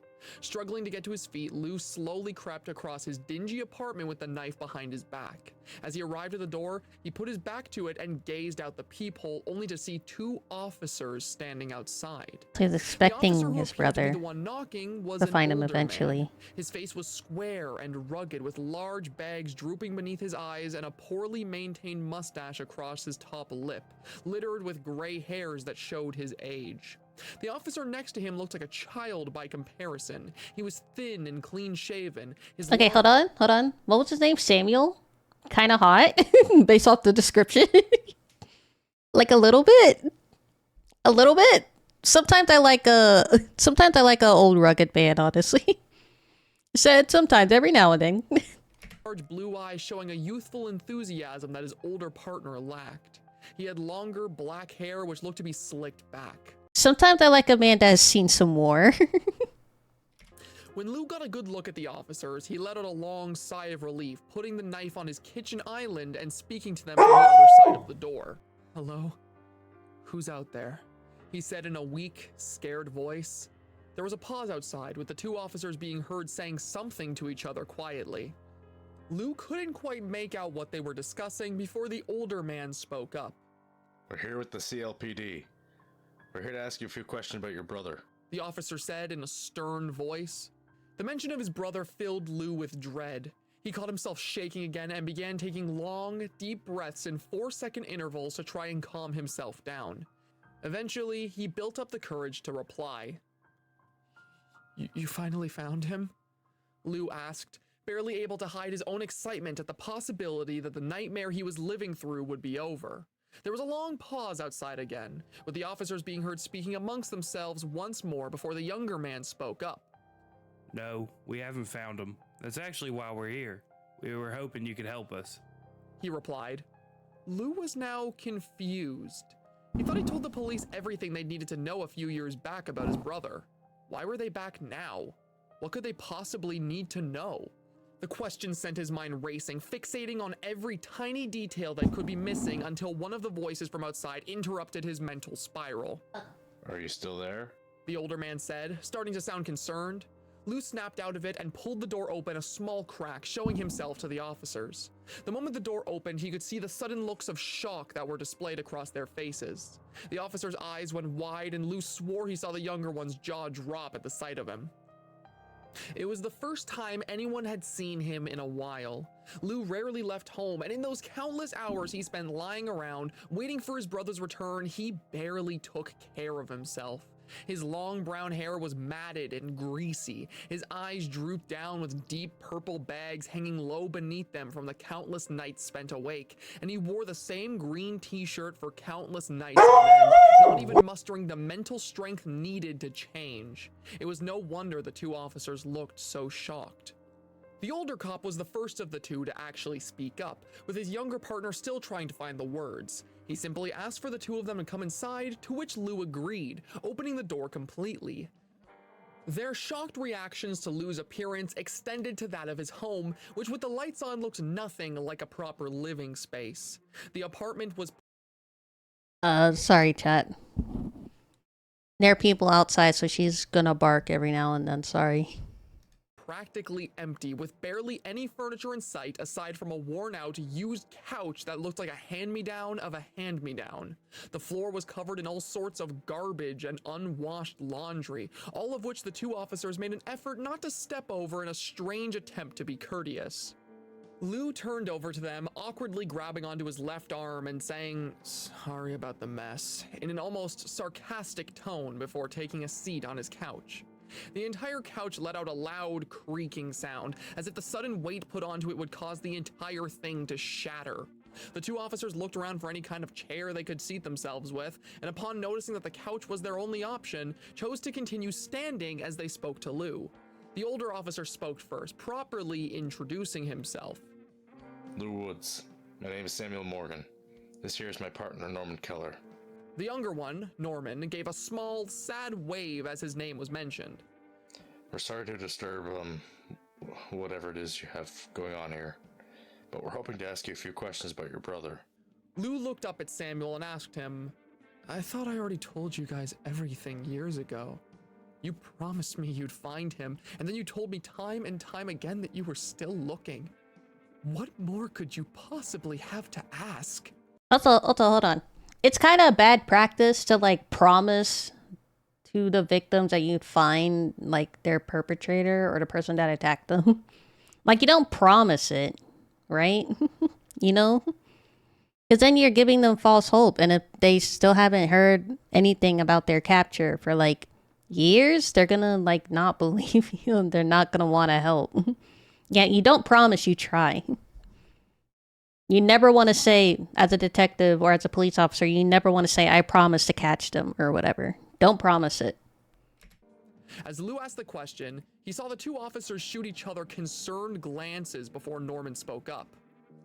You, haven't been keeping up with the news at all, have you? Norman asked, scratching at the back of his head and avoiding eye contact. Lou looked confused between the two officers. He had no idea what they were trying to imply. He'd spent months isolating himself, only ever leaving his home when it was absolutely necessary. The fear of being followed was too great. In that time, he barely kept up with anything, viewing it all as a distraction that could let his guard down. What are you talking about? He asked, feeling the shaking sensation flush over his entire body once more. What's happened? There was another pause where the officers looked at each other as if quietly deciding who would break the news before Samuel continued. There's been a string of murders that have taken place over the last month, Lou. All men who have similar descriptions to yourself. My partner and I have a strong suspicion that the culprit is your brother, Jeffrey Woods. Anxiety flooded through Lou's body at the mere mention of his name. His legs curled into his chest and he began violently hyperventilating there on the couch. The two officers walked forward, trying their hardest to calm Lou down, but at that moment he couldn't even hear them. Their voices turned to white noise and Lou's vision became blurred. Jeff is back. People are dying. It's all my fault. Why? Why did I have to survive? If I just died that night, then none of this would have... Lou's thoughts were interrupted as Samuel grabbed him by the shoulders, bringing him back to his senses. Hey. He said in a surprisingly soft, concerned voice. You're gonna be okay. We'll protect you. Chat, Samuel's kind of hot. Is your brother. We promise. We'll. Samuel tried to continue to reassure Lou. Stop but was cut promising! off. How did you find them? Lou asked, staring down at the ground as he spoke. The victims. Or were they killed? They were all killed in the middle of the night, Norman said. most found with their throats slashed. We spoke to a couple of witnesses. All of them claimed our guy was a pale man in a white dirty sweater with a big smile. Lou turned his gaze to Norman before responding in a near whisper. It's him. Samuel tried to continue the discussion, with Lou's simple response now piquing his interest even further. That description matches your brother? Are you sure? I'm sure. Lou doubled down, turning his gaze back to Samuel, his eyes now wide and piercing. Samuel took his hands off Lou's shoulders and took a step back, now seating himself on the cleanest spot of the floor he could find.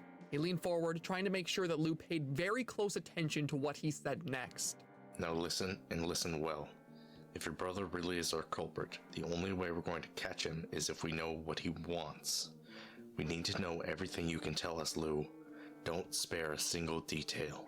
Samuel explained. The room went quiet after that, with the two officers now waiting for Lou's reply. I expect Bond to be a Detective Samuel fan. I mean, whoever his voice actor is, he nailed like the gruff, the gruff, super experienced detective voice. I don't know if he intended him for him to sound hot, but he sounds hot. So props to the voice actor. Lou deliberated for a while over the request. The last time he trusted the police to find Jeff, the case went cold for years. He spent all that time living in constant fear that someday his brother would come back, fear he was forced to live in because they couldn't help him. But today could be different. If Jeff is still out there for a fact, if he is actively hurting people, this could have been his opportunity to finally see an end to it. If he just trusted these two officers, he could finally begin to feel like his old self again.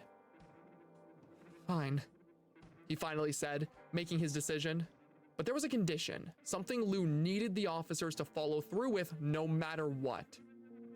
But make me a promise. Norman was the first to step forward, replying before his partner could even consider the request. Anything, whatever you want, we'll make it happen so long as you tell us what we need to know. Promise me you'll kill him. Oh. The words that came out of Lou's mouth sounded hollow and empty.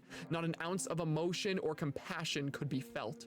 The two officers didn't know how to respond at first, merely sitting in the tense silence that came from the request.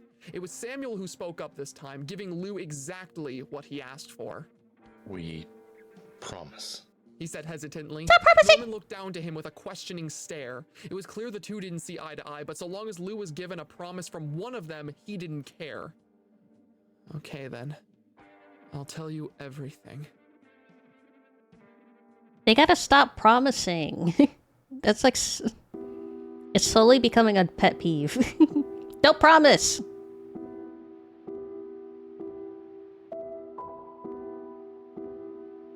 We promised to commit premeditated? Is that what you meant there, right? Premeditated murder? Murder? Moida? Life was hard for Jeff and I after Oh, the fire. preempted. In a single night, it took... Don't make fun of me, chat. Don't make fun of me. I can't read. took everything from us. Our home, our belongings, our father. When the house went ablaze, he was the first to act, escorting all of us out of there before the flames completely consumed the building. But Jeff didn't come out with us. A piece of debris had landed on it. Sorry.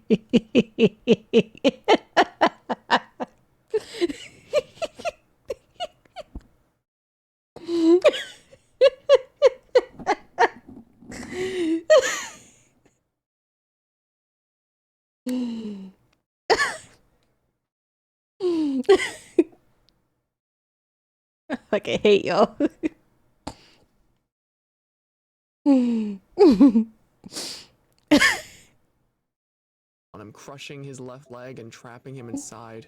If it wasn't for our father running in to save him, we would have lost Jeff that night. He had just enough time to lift the wooden plank that crushed Jeff before the entire house came down on him. Jeff survived barely, but he was never the same after. His entire body was covered in third-degree burns, especially his face. Months of reconstructive surgery barely did enough to get him to look like his old self. His entire face was covered in scar tissue, with the nerves around his mouth being so severely damaged that he could barely even open it. His left eye had gone completely blind, having this milky white appearance to it, and what was left of his hair hung to his scalp in long black patches. It took a while for us to figure out what our next step was. Our mother, Margaret, barely made enough to make ends meet, and Jeff was just starting college while I was finishing up high school. Excuse me. But what I was gonna say, I love how, like, some of the creepy, like, this isn't just Jeff, but, like, some of the creepypastas, like, their descriptions, even, like, the old stories, they were, like, all creepy and weird, and he has a burnt face, and he has no eyes, but then, like, the fan artists, they just drew them as hot men. I just love the dichotomy. If that's the word. I don't even know if that's the word. We couldn't afford a home like the one we had before, at least not on our own. We ended up moving to Carpenter's Landing as a solution to that problem. Our Aunt Marcy owned a plot of land here and offered to give it to us in light of everything that happened. She thought it was the least she could do after losing her brother, you know. We weren't picky about the offer either. After all, beggars can't be choosers, and despite everything we heard about this place, we thought it would be a fresh start for us. A chance to get away from the lives we had before, a chance to move on. Our very first day in Carpenter's Landing, we got a good look at the new place we'd be living in, a small, run-down bungalow that hadn't been lived in for years. By the time we stepped foot in there, the paint was peeling off the walls and it looked like some druggies used it as a crack den. Burnt cigarette butts and broken glass littered the floor, and some of the windows had to be boarded up. Only reason we were there to see it in that state was because our mom wanted to help Aunt Marcy clean the place up before we moved in. Since they didn't want us getting in the way, and Mom wasn't comfortable having her 2 teenage sons spend the whole day cleaning up used drugs and broken glass, she gave us some spending money and let us explore the whole town. I remember being super excited about the whole thing. After everything we'd gone through, it felt wonderful just to get out and explore somewhere new. Jeff, on the other hand, was very apprehensive about the whole thing. Ever since his accident, he was scared to go out in public, especially somewhere that no one knew him. He became much more reserved, often wearing this large white sweater with the hood up at all times to hide his face. I assured him that things would be okay, and he tagged along with me despite his worries. We spent that whole day riding around town on our shitty little bikes, taking in all the scenery we could. Every gray building, every dingy alley, every run-down gas station. We didn't care where we were going, anywhere was good enough. At the end of the day, we stopped our sightseeing tour at this small convenience store downtown. I wanted to get some snacks for later that night, and Jeff tagged along, waiting for me at the back of the store where nobody could see him. That was when we had our first run-in with this guy named Randy and his 2 buddies, Troy and Keith. Fucking Randy Randy. was the textbook definition of a generic bully. Guy dressed in this black leather jacket with ripped jeans and what looked like some kind of death metal shirt underneath. His long brown hair was slicked back with gel, and his ears were covered in all kinds of piercings. What is he, a greaser? Troy and Keith had a similar vibe. Troy was a bigger guy who wore a large red sweater and had this short stubble all over his face. Keith was a shorter, scrawnier kid. He wore large, baggy clothes and had a rough buzz cut that nearly went down to his scalp. When we met these guys, they were causing a ruckus in the store. Apparently, the cashier caught one of them trying to sneak out a pack of cigarettes, and Randy didn't take well to being told off. After they were done arguing, Randy eventually found it in himself to pay the $10 that was owed, and he and his guys stormed out of the store. When I went up to pay, I was told that apparently that kind of thing was the usual for Randy and his gang. Wait, they couldn't pay for $10 for... Wait, $10 cigarettes? Are they that expensive? I never mind.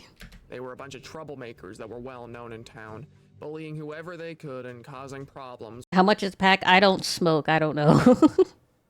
wherever they went. Apparently, Randy always got away with it because his dad was an officer at the time.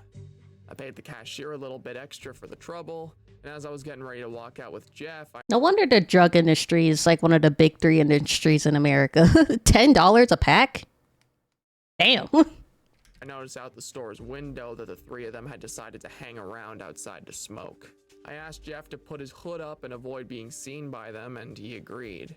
If these guys were as bad as I was told, there was no way in hell I was about to let them see my brother and validate all his fears about leaving the house.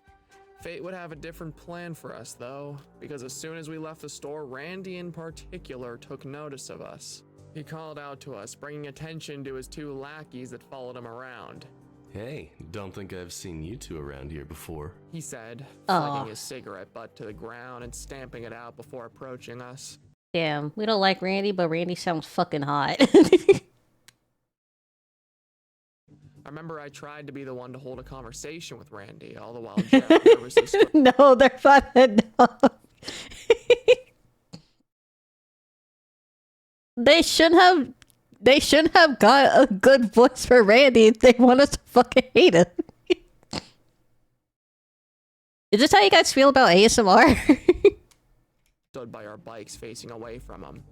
I tried to be polite, introducing myself and Jeff to Randy, but he was the kind of guy who didn't care about that. To him, we were just fresh meat to be picked on, and he particularly took an interest with Jeff. Why the hell won't your brother look at me when I'm talking to him? Doesn't he got any manners? I mean, chat, come on. Come on. Like, if evil, why does he sound hot? I'm going to hell. Randy, he asked, walking towards us with his hands in his pockets, all the while Troy and Keith laughed at us from behind him. During the whole conversation, I would shoot these occasional glances over at Jeff to see how he was doing. He was shaking, staring at the ground with this wide-eyed, empty stare like a deer in the headlights. In his left hand was this lighter he carried around from back when he was smoking, one of his only possessions that survived the house fire. He would occasionally pull it out when he was stressed or nervous, fidgeting with the cap of it. That's what he was doing when Randy grabbed a hold of his shoulder and turned him around, making him face him by force. The three bullies all took turns giving their own shocked, disgusted reactions to Jeff's appearance. Randy in particular had the strongest reaction of them all, stepping back in momentary horror which quickly devolved into mocking laughter. Man, no wonder you couldn't look at me. What the fuck happened to you, man? Randy sounded amused as he asked the question, with Keith and Troy rudely laughing behind him as if to follow suit. Before anyone could continue, I spoke for Jeff, desperate to defend my brother from the situation that was now unfolding. There was a fire. Our old place, it burnt down. We were lucky that Jeff made it out alive. I yelled in defiance, tears welling up in my eyes. Lucky? Randy rebutted. That's what lucky looks like to you?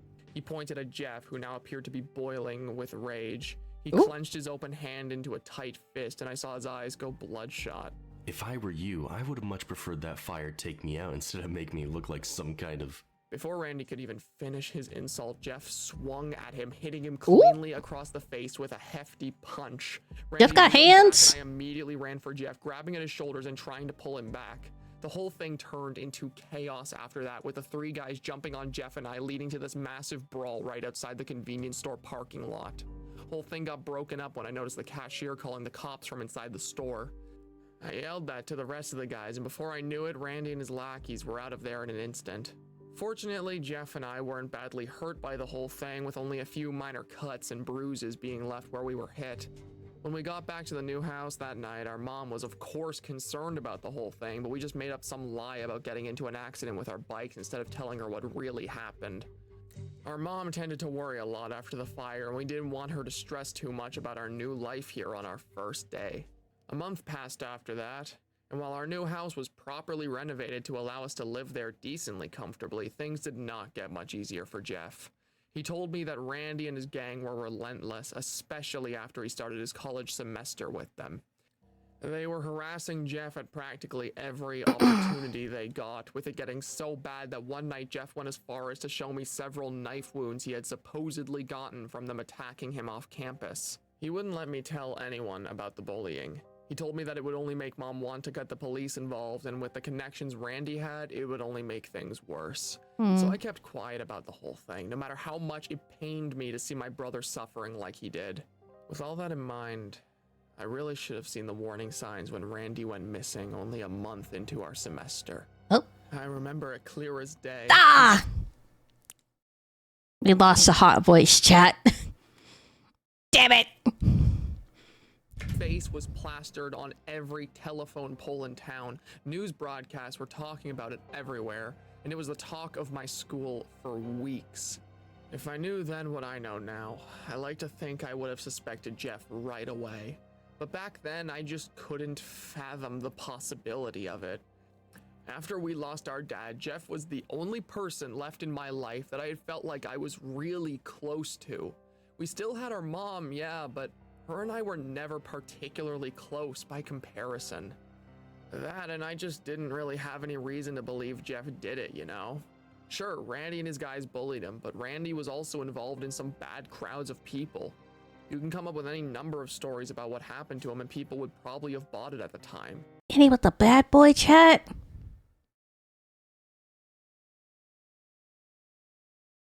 We lost one. So yeah, despite my mild suspicions of something being wrong, I buried those feelings and convinced myself. Low-key, we lost a hot one. Same could not be said, however. I am going to hell. Troy and Keith, who only seemed to get worse after Randy's death. I remember those two continued to go after Jeff long after, with the bullying going from cruel mockery to that of vengeful harassment. Jeff told me they practically chased him down the halls of his school, calling him a murderer and yelling things like, "We know what you did, Woods," at any opportunity they got. The harassment got so bad that Jeff started to completely isolate himself, missing countless days of classes and terrifying our mother. She tried to talk to him about it, but he was completely unresponsive, leading to her asking me to try and get through to him. I went to his room one night when our mom had already gone to sleep and pushed his door open just a crack to see if he was still awake. Before I even saw him, I noticed the state that his room was in. It looked terrible. Cardboard boxes from our move were still scattered about, their contents all over the floor in large, messy piles. Clothing, school supplies, old posters and figurines, everything cluttered the room like it had been thrown around violently. And then I noticed the smell. The entire room smelt foul, like burnt cigarettes and something else I couldn't identify. The smell and sight of the room were so vile that I nearly missed Jeff himself, who I finally noticed at the foot of his bed, facing away from the door. In the dark, I didn't know what he was doing at first, until I saw the brief flickering of his lighter burning the end of a cigarette. He would light the cigarette, staring at it for a short time like he was in some kind of trance, and then instead of smoking it like I expected, he would roll up the sleeve of his white sweater and put it out on his own arm. I was so shocked by what I was watching that I just stood there in silence, mouth agape. And that Is the word pyromaniac?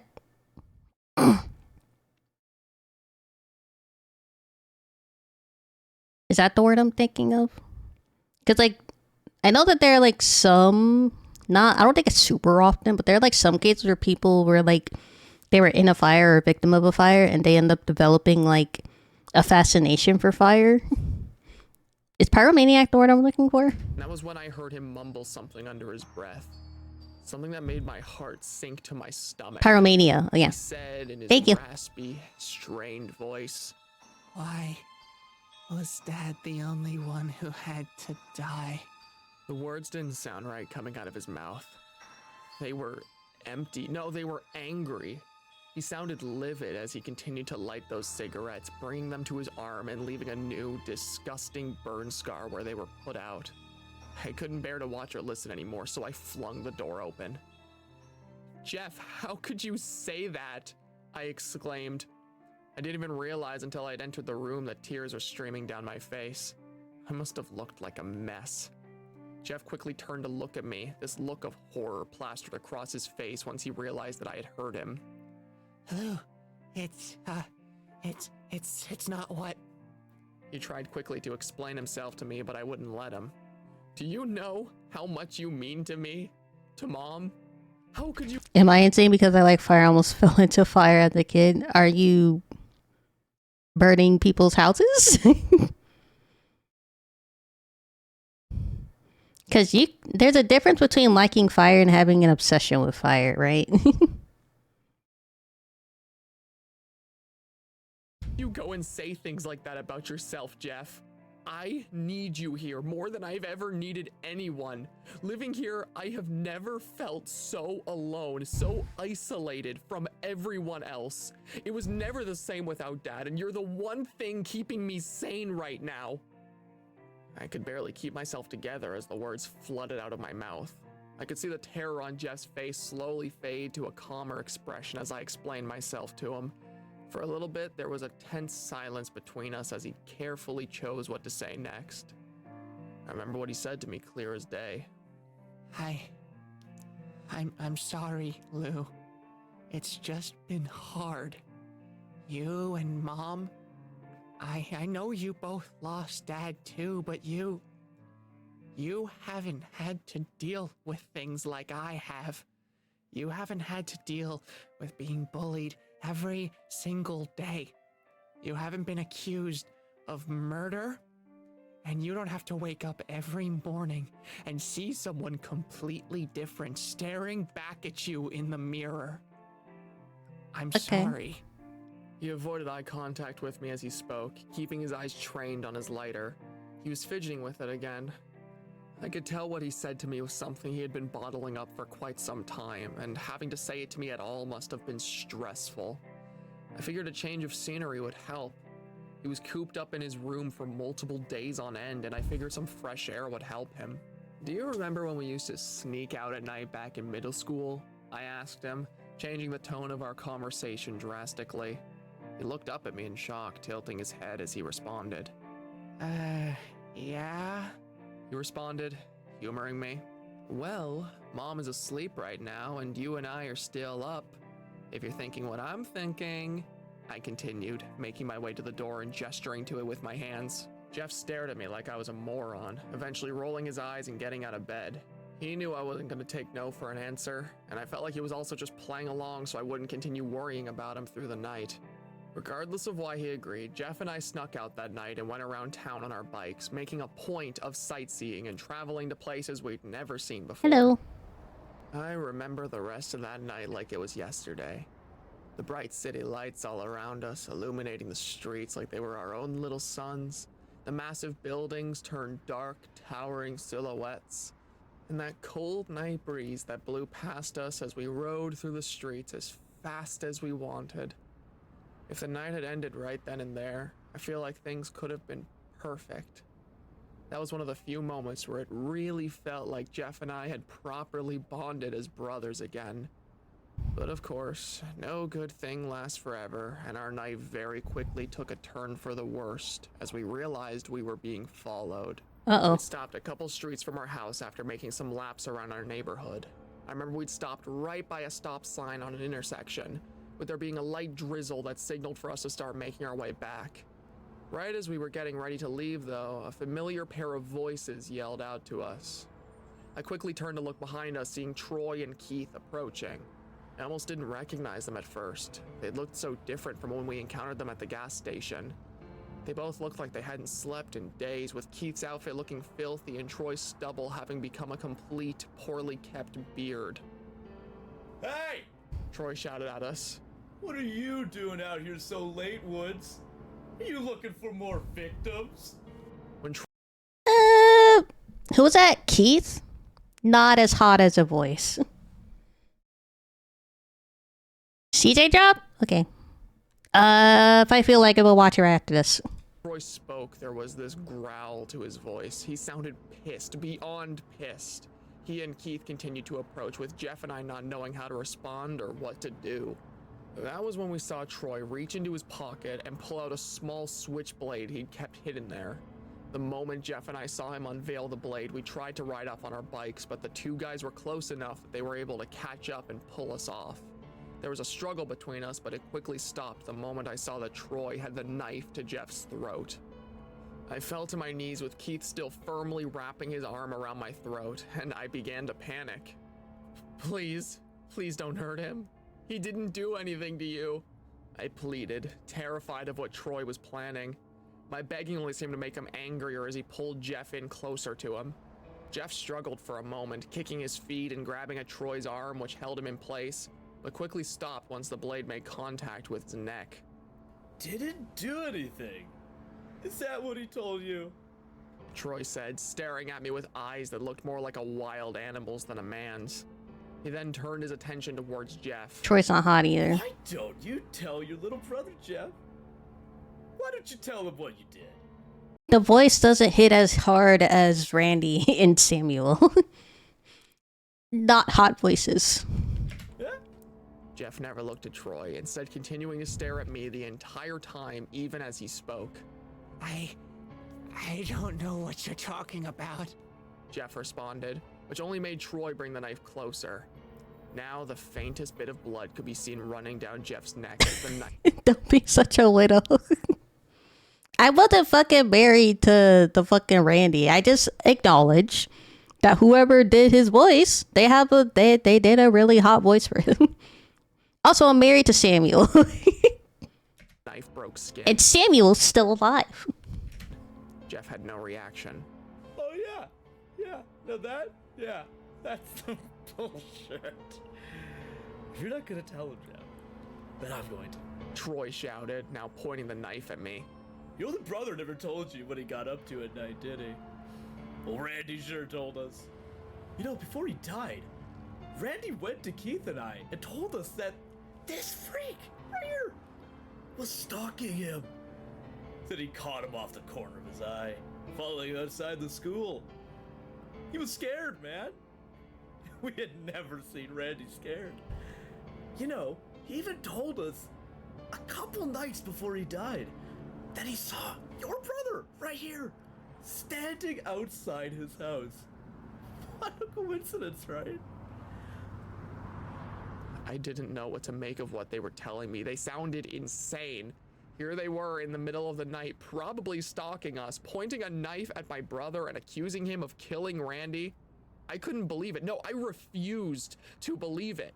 Troy continued though, and as he did, I could see panic setting into Jeff's eyes. Now, we didn't believe him at the time. We thought he was just messing around with us, you know? But then a couple days later, he goes missing. And we have no idea where he could have gone. If we just listened to him, maybe he'd still be here. If we just listened, then this freak could be behind bars right now, and Randy would still be fucking alive. But we didn't do that. We didn't. And now, we gotta try to make up for it. As he said that, Troy pointed the knife at Jeff once more, who began kicking his feet and struggling again. He looked terrified. Okay, it's true. Jeff shouted at a volume I didn't even think possible. I killed him. I killed Randy. But I wasn't stalking him. It was self-defense, Lou. He attacked me in an alleyway when I was trying to get home. He pulled a knife on me and tried to kill me. I only got away because I wrestled it out of his hand and stabbed him with it. I had never heard Jeff speak that way before, even before the accident. His voice was shrill and shaken, his eyes large and dilated. Self-defense my ass. Keith chimed in. If it was self-defense, then why did you run? Why didn't they find Randy, huh? Because I was scared. I knew Randy's dad was an officer. I didn't think anyone would believe me, so I hid the body and I ran away. Jeff blurted out, keeping his eyes trained on me. Despite the fact that Troy was the one threatening his life, the entire time it felt more like Jeff was trying to convince me of his innocence than anyone else out there that night. I just sat there in silence. I didn't know what to do or what to think anymore. Troy answered for me though, the look of fury never leaving his face. You can say whatever you want, you godless fucking freak, but I will never, ever believe you, he said. His voice sounded calmer than before, almost a whisper, but the rage never left it.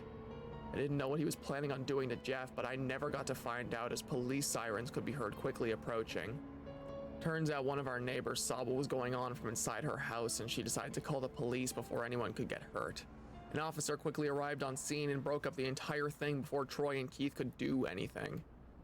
Everything after that passed by in a blur. Wait. Oh, okay. Never mind. Never mind. I was about to say, never mind. Right then and there, and the entire time they were escorted to the car, they were kicking and screaming all kinds of insults and profanity at us. Once they were taken care of, an officer stuck by to ask some questions to Jeff and I about what happened. He asked why the two of them attacked us, and Jeff froze up completely. I could see the fear written all over his expression.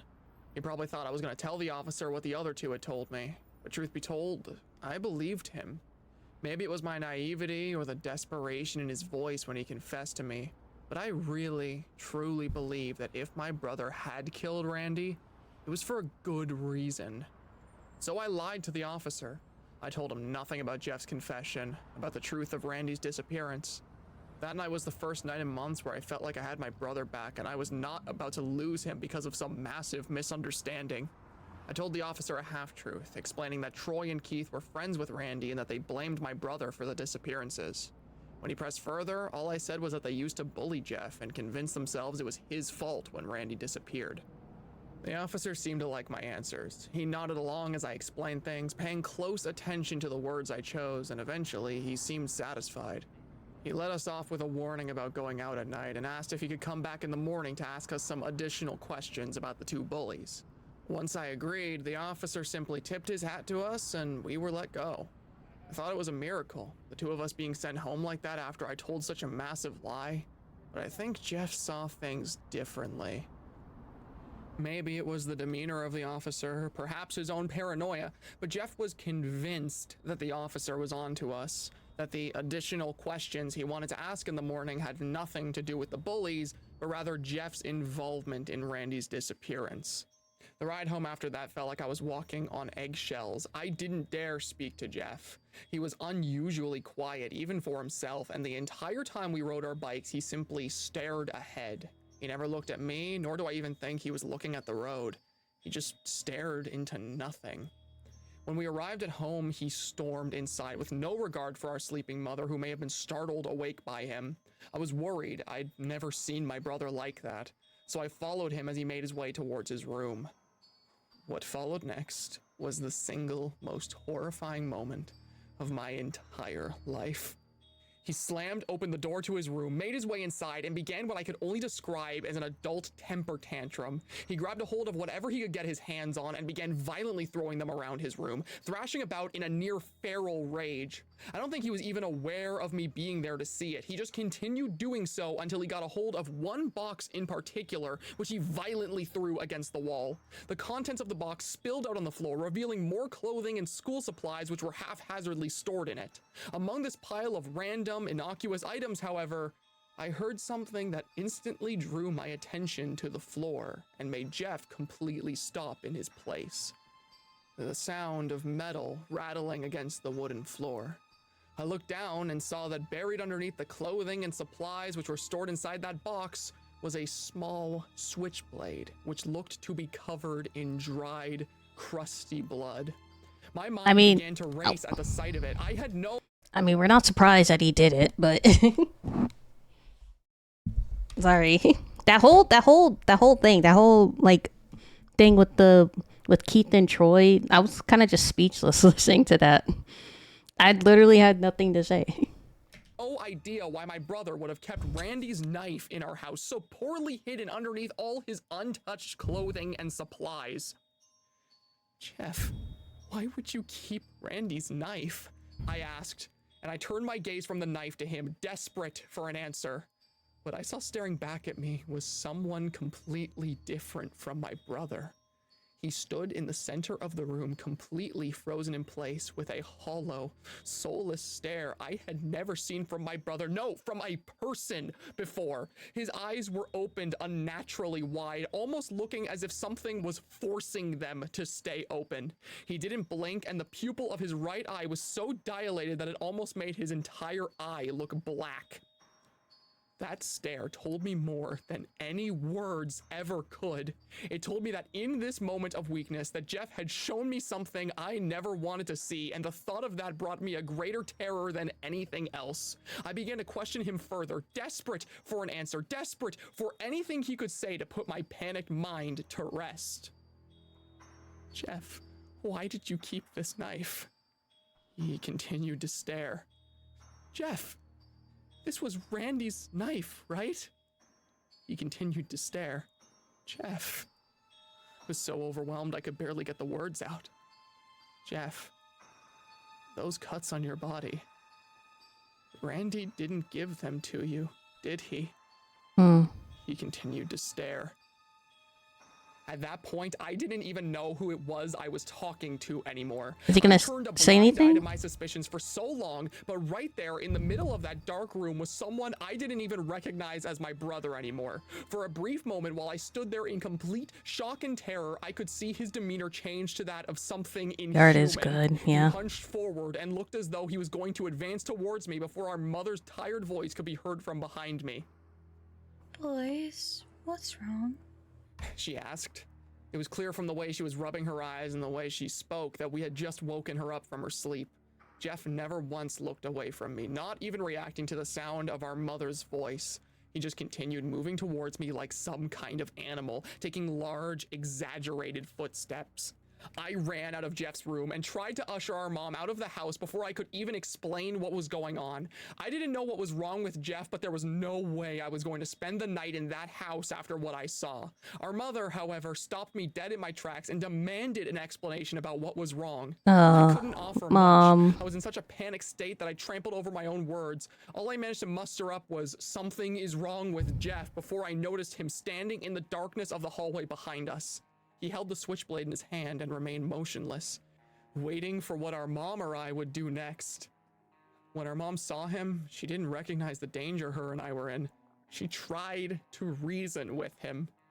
Jeff, honey, what's wrong? Why are you holding that knife? She asked.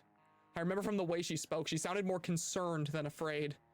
I don't think she ever imagined her own son could do anything to harm her, so in that moment, despite how it looked, she didn't see any danger to herself. Not the mom. Jeff never responded. He simply remained frozen in place.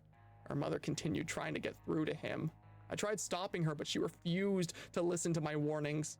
She didn't see what I saw. She didn't know what I knew. All she knew was that something was wrong with her son, and despite everything, she wanted nothing more than to help him. And so she marched forward into what would become her own demise. The moment she took a step forward, reaching for Jeff, he suddenly sprang into action at a speed I never thought possible for someone like him. He quickly wrestled her to the ground, overpowering her completely. Once she was down, Jeff knelt down on top of her, holding the switchblade over his head with both hands. She pleaded with him in her last moment, yelling things like, "Why are you doing this?" and "What could I have done, Jeff?" But her questions fell on deaf ears. Before she was even able to finish her thought, Jeff plunged the switchblade deep into the side of her throat. Thick, dark blood ran down the blade, pooling on the floor beneath her and slowly creeping towards me. I stood there in stunned horror. What I saw in front of me didn't feel real. Earlier that night was the happiest I'd been in months. It felt like I'd finally had my brother back, and the two of us could be the carefree kids we were back before our lives fell apart. And now, on that same night, I saw the man I considered my brother knelt down, knife in hand, waiting for his own mother to drown in her own blood. The worst part of it all, too, was that he didn't even have the decency to look at her while he did it. The entire time our mother laid there, He was looking at pleading Liu? to see even a semblance of the person Jeff was to her. He was looking at me. He stared at me with that same empty, soulless look I saw only moments prior, as if to tell me that somehow, by some twisted logic, what I was watching unfold before me was my fault. When the life finally left our mother's eyes and the gurgling and coughing came to a stop, Jeff clumsily attempted to pull the knife from her throat. He was met with a surprising amount of resistance. He had lodged it so far in there that it took multiple strong tugs to pull it out, so much so that when he finally did, it caused him to stumble backwards for a moment. Then he began advancing towards me once more. He moved in the same alien way I saw in his bedroom. He slowly inched his way towards me, taking long, exaggerated steps, only stopping briefly when I would show any sudden movements. I was so shocked by what I had just seen that my legs turned to jelly and I crumbled to the floor. As I pathetically attempted to crawl away from Jeff, I desperately tried to say something, anything that would make him explain to me why he was doing this. The only thing I could muster was the word, "why," which I choked out between my tears. It was enough to make him stop, as if the very question offended him. He then said something that changed everything for me. Why? He replied sarcastically, his eyes twitching. Because you ruined everything, Lou. What did Liu do? To me as he spoke, blocking the exit to the house with his body. You just had to survive that night, didn't you? You just had to smell the fire. You just had to wake Mom and Dad. All those months of planning ruined. It would have been perfect, Lou. We all could have died together, but no. You and Mom survived, and I was stuck like this. It was then that I understood the true depth. He planned a fire. He was already a pyromaniac. Depths of what my brother was. As I sat mere feet away from my own mother's corpse, Jeff crouched over top of me. It finally dawned on me why this was all happening. I'd spent so long trying to pin a reason on it, to find what the inciting incident was, the moment that bent my brother's life out of shape. But there never was one. It wasn't the bullies. It wasn't our dad. It wasn't the fire. It was Jeff. It was always Jeff. I was living with a monster wearing human skin for my whole life, and only when it was too late did I finally realize it. He continued his depraved rant as if he'd rehearsed it for months on end. Do you know what it's like to spend every single day trapped in a shell of your own body, being babied by the people you couldn't kill? Do you understand how humiliating that is? Okay, hold on, low key. The voice actor for Jeff is killing this role. Like, props to him. Oh my god. It's like the real user got up there, mocking me for my failure. Well, I didn't plan on failing this time. I spent months thinking about that night, what I could have done differently, how much it hurt. Reliving that pain, even in the smallest of ways, helped me figure it out, though. It was going to be perfect, Lou. But you ruined it again. You just had to keep babying me. You just had to be such a shitty liar. You made me do this. You made me act early and sloppily. That's okay, though. This is still going to be the happiest day of my life. Oh, if I could smile right now, Lou, I'd be grinning ear to ear. After he finished his And that's rant, why he stood carved the again, smile in wrapped his arms around face. himself in pure ecstasy, rocking back and forth. Over and over again, he said to himself, If only I could smile. If only I could smile. Before he suddenly stopped, a look of realization plastered all over his face. He glanced down at the knife in his hand, our mother's fresh blood still trickling off of it.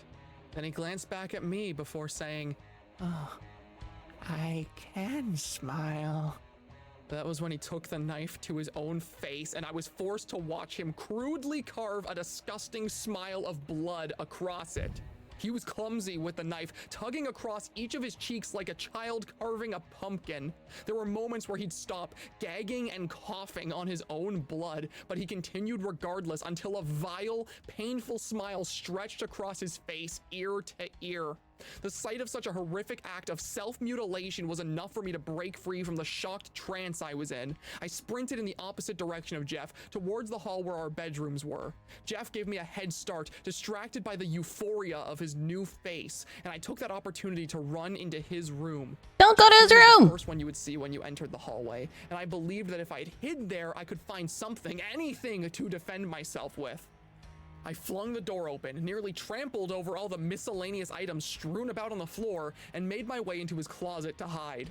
At that point, I could hear him beginning to walk around the house again, calling out my name in a voice that barely sounded like him. I began to frantically look around the dark closet, pushing aside whatever clothing or boxes were in my way. That was when I noticed the smell again.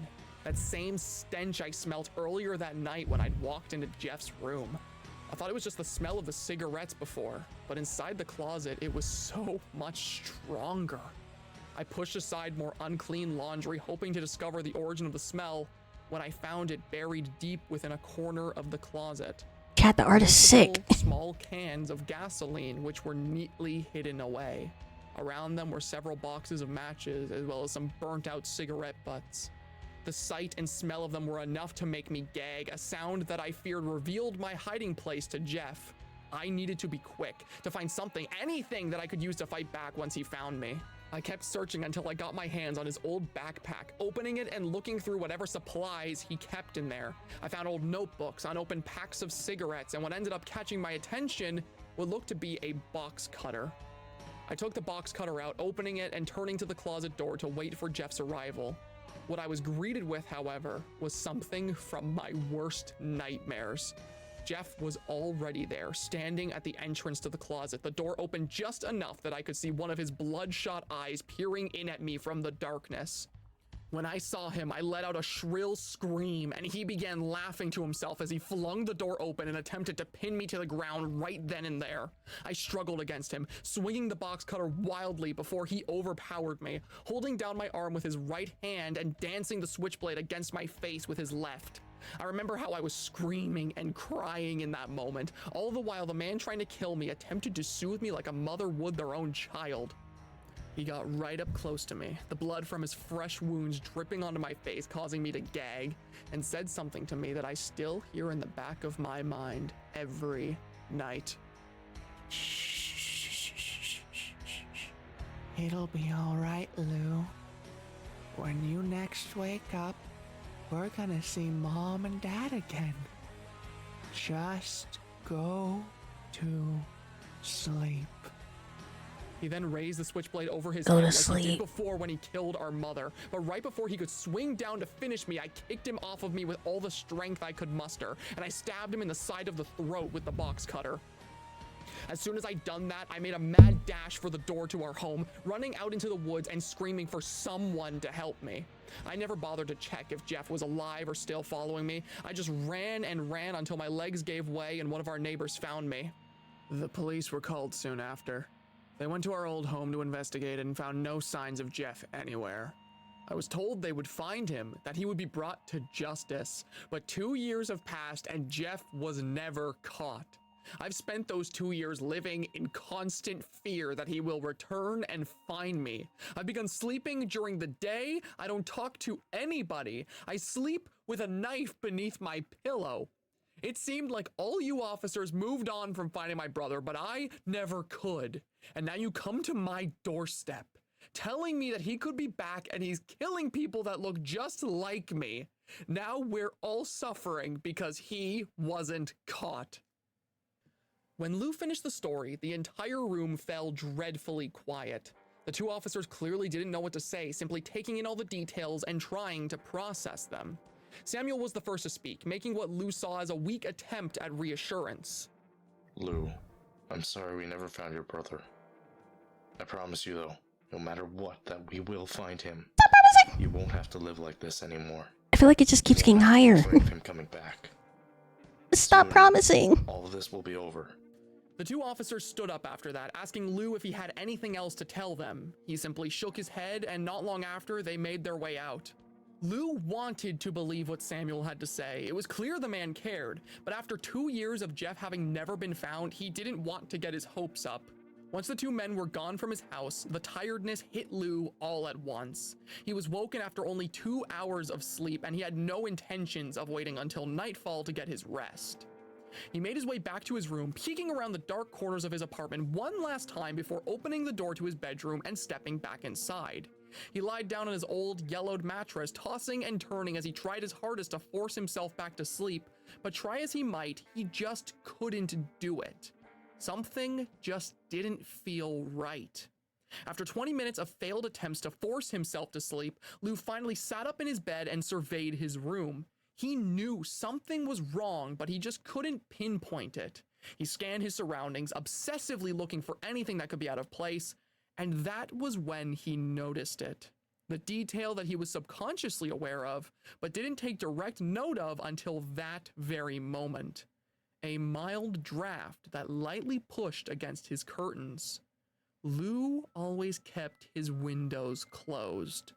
He tried to shuffle out of bed, immediately digging around under his pillow to grab his switchblade, only to realize he'd left it in the kitchen when the officers had visited. He ran over to the window, slamming it closed when he heard something behind him. The slow, high-pitched sound of a door creaking. Lou turned to see the origin of the sound and was met with his worst fear come true. There, Peering through the small crack left by the opening of his closet door was an eye. A bloodshot eye that stared at him from the darkness. A voice muttered in a hushed, perverted whisper, You found me.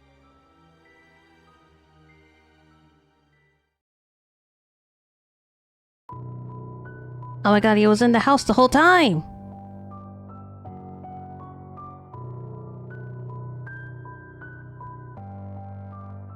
Jeff waited impatiently inside of his brother's closet.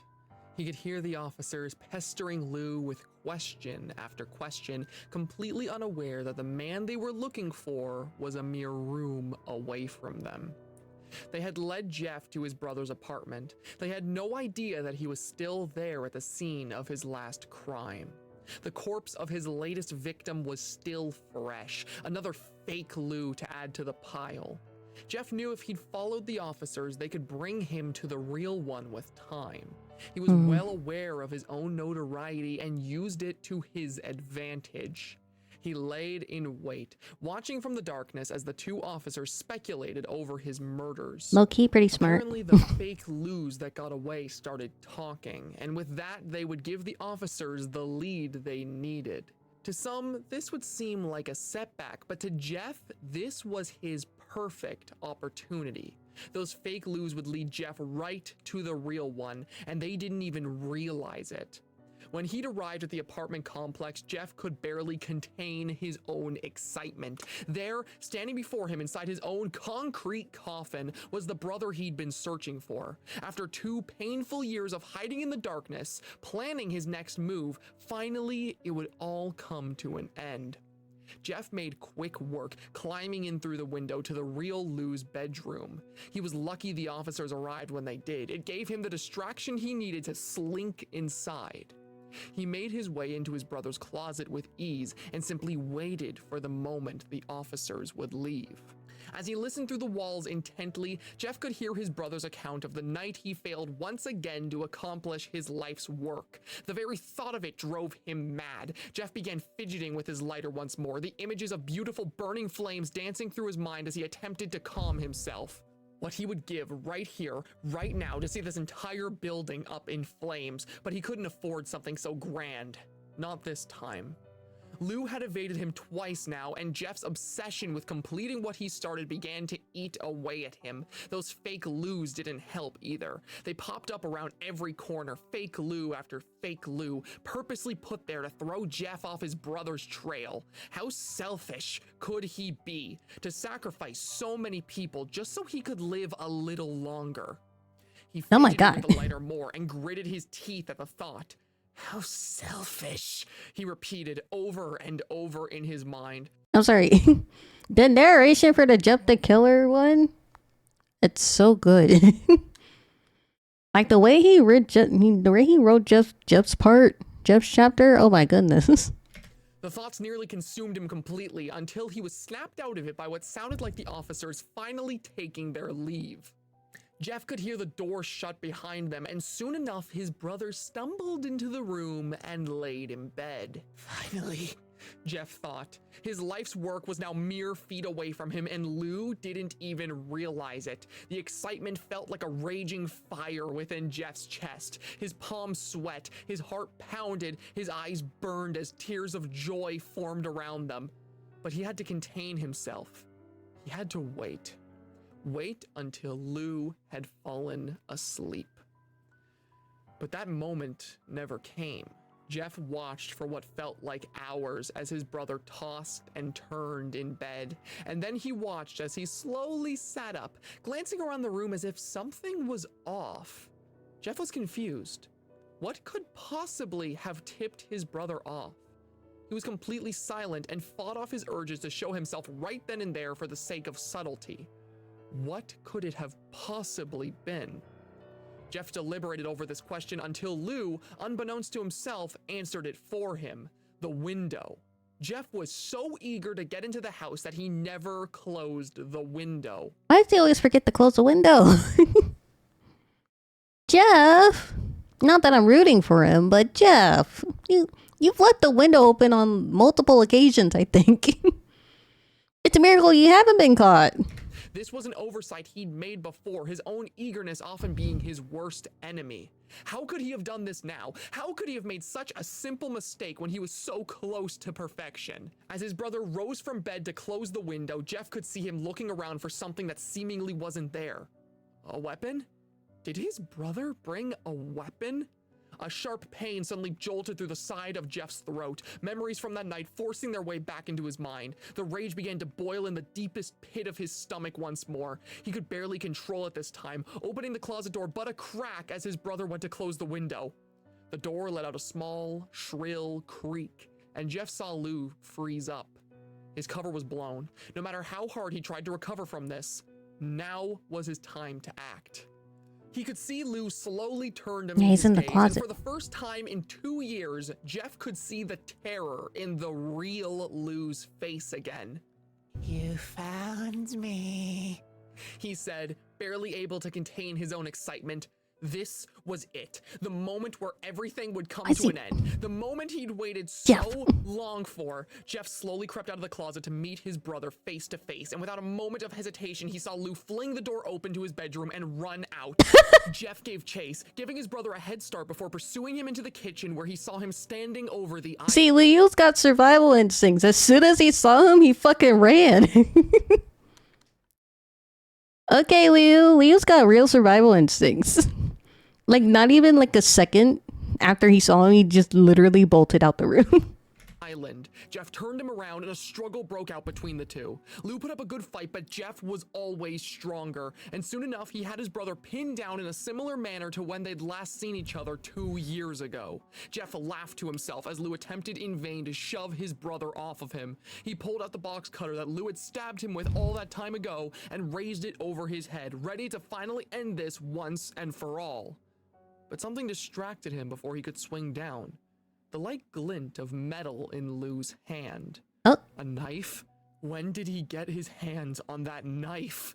In a panic, Jeff tried to finish the job, swinging down at his brother's throat, all the while Lou attempted to stab his brother with the switchblade he had concealed. When the blades connected with flesh, there was a long, drawn-out silence.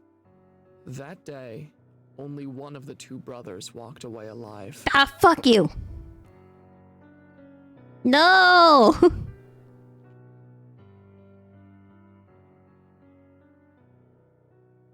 Oh.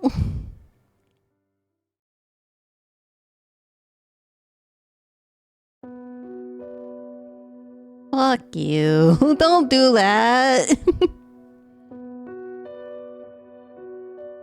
Don't do that. What a cop out.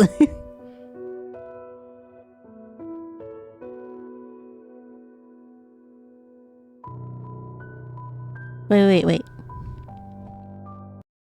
Okay, first of all, chat. Samuel's still alive. Daddy Samuel. At least my husband's still alive.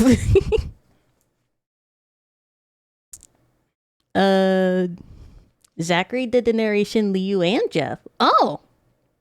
Wow. Amazing job with Jeff, honestly. Dalton did Samuel. Norman by Gaming Age.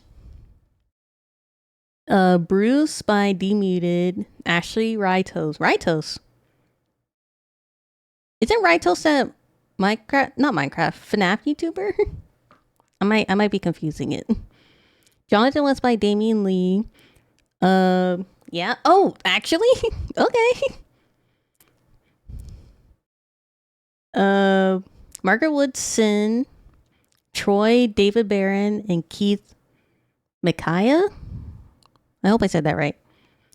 Amazing. Beautiful voices. Amazing. Star-studded cast. Amazing voice acting. I loved it so much.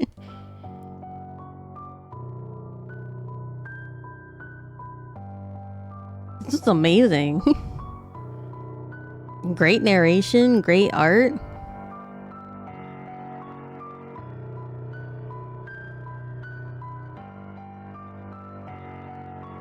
I can't believe I never heard of this video until now.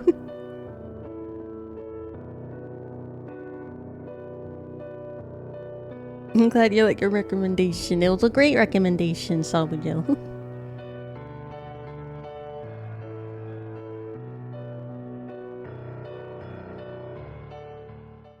Check out Pasha. I rewrote Jeff the Killer. Amazing video. We love to see it. Okay. This will be the last video that we watch today. By CJ. CJ the Champ, probably more than 16 minutes ago by now. But he made a video 46 minutes ago. The Nonchalant Trials of Sung Jinu. Sun Jinu. We know Sun Jinu. Solo leveling. He solo level won Anime of the Year, didn't it? By Crunchyroll? Which I love solo leveling, but I don't think it should have won Anime of the Year. As much as I love solo leveling, I honestly I think Free Run should have won Anime of the Year, honestly. But that's my 2 cents. Again, The Nonchalant Trials of Sung Jinu by CJ the Champ.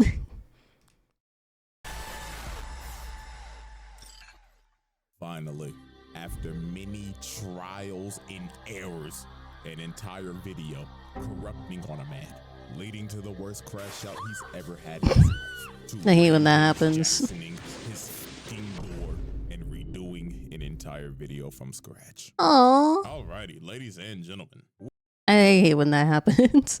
Every now and then when I try to edit a React video, every now and then fucking DaVinci just won't export my goddamn video, and I have to like remake it multiple times, and I don't even know why. I have to delete the project, remake a whole new project, and hopefully it works that time. That's the worst. We are finally back after experiencing the worst technical difficulty I've ever experienced. Still don't know how that happened. But oh boy, another day, another trial for one of the most anticipated characters ever. People have been asking me to do a video on this motherfucker for ages. Even before the anime came out. They just wanted straight manhwa panels. But it is none other than the serial ore farming E-rank smurf of doom, Mr. Sung Jin Woo. Honestly, I would have been happy with just like the manga panels. If he just made a video just on the manga panels and not the anime, but that's just me. So prepare yourself to watch this motherfucker watch somebody else get their ass beat when he knows damn well he can one-shot the nigga. Ain't even gonna lie to y'all, every time he does this shit, I'm adding a charge because what the fuck, bro? So, without further ado, the shit trials.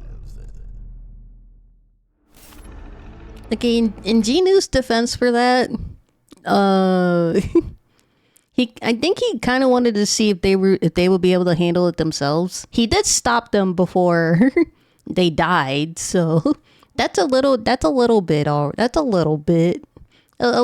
a okay. I'm pretty sure that whole troll thing, the troll warlock, I forgot what it was called. But that whole thing, he was watching to see if they could handle themselves first.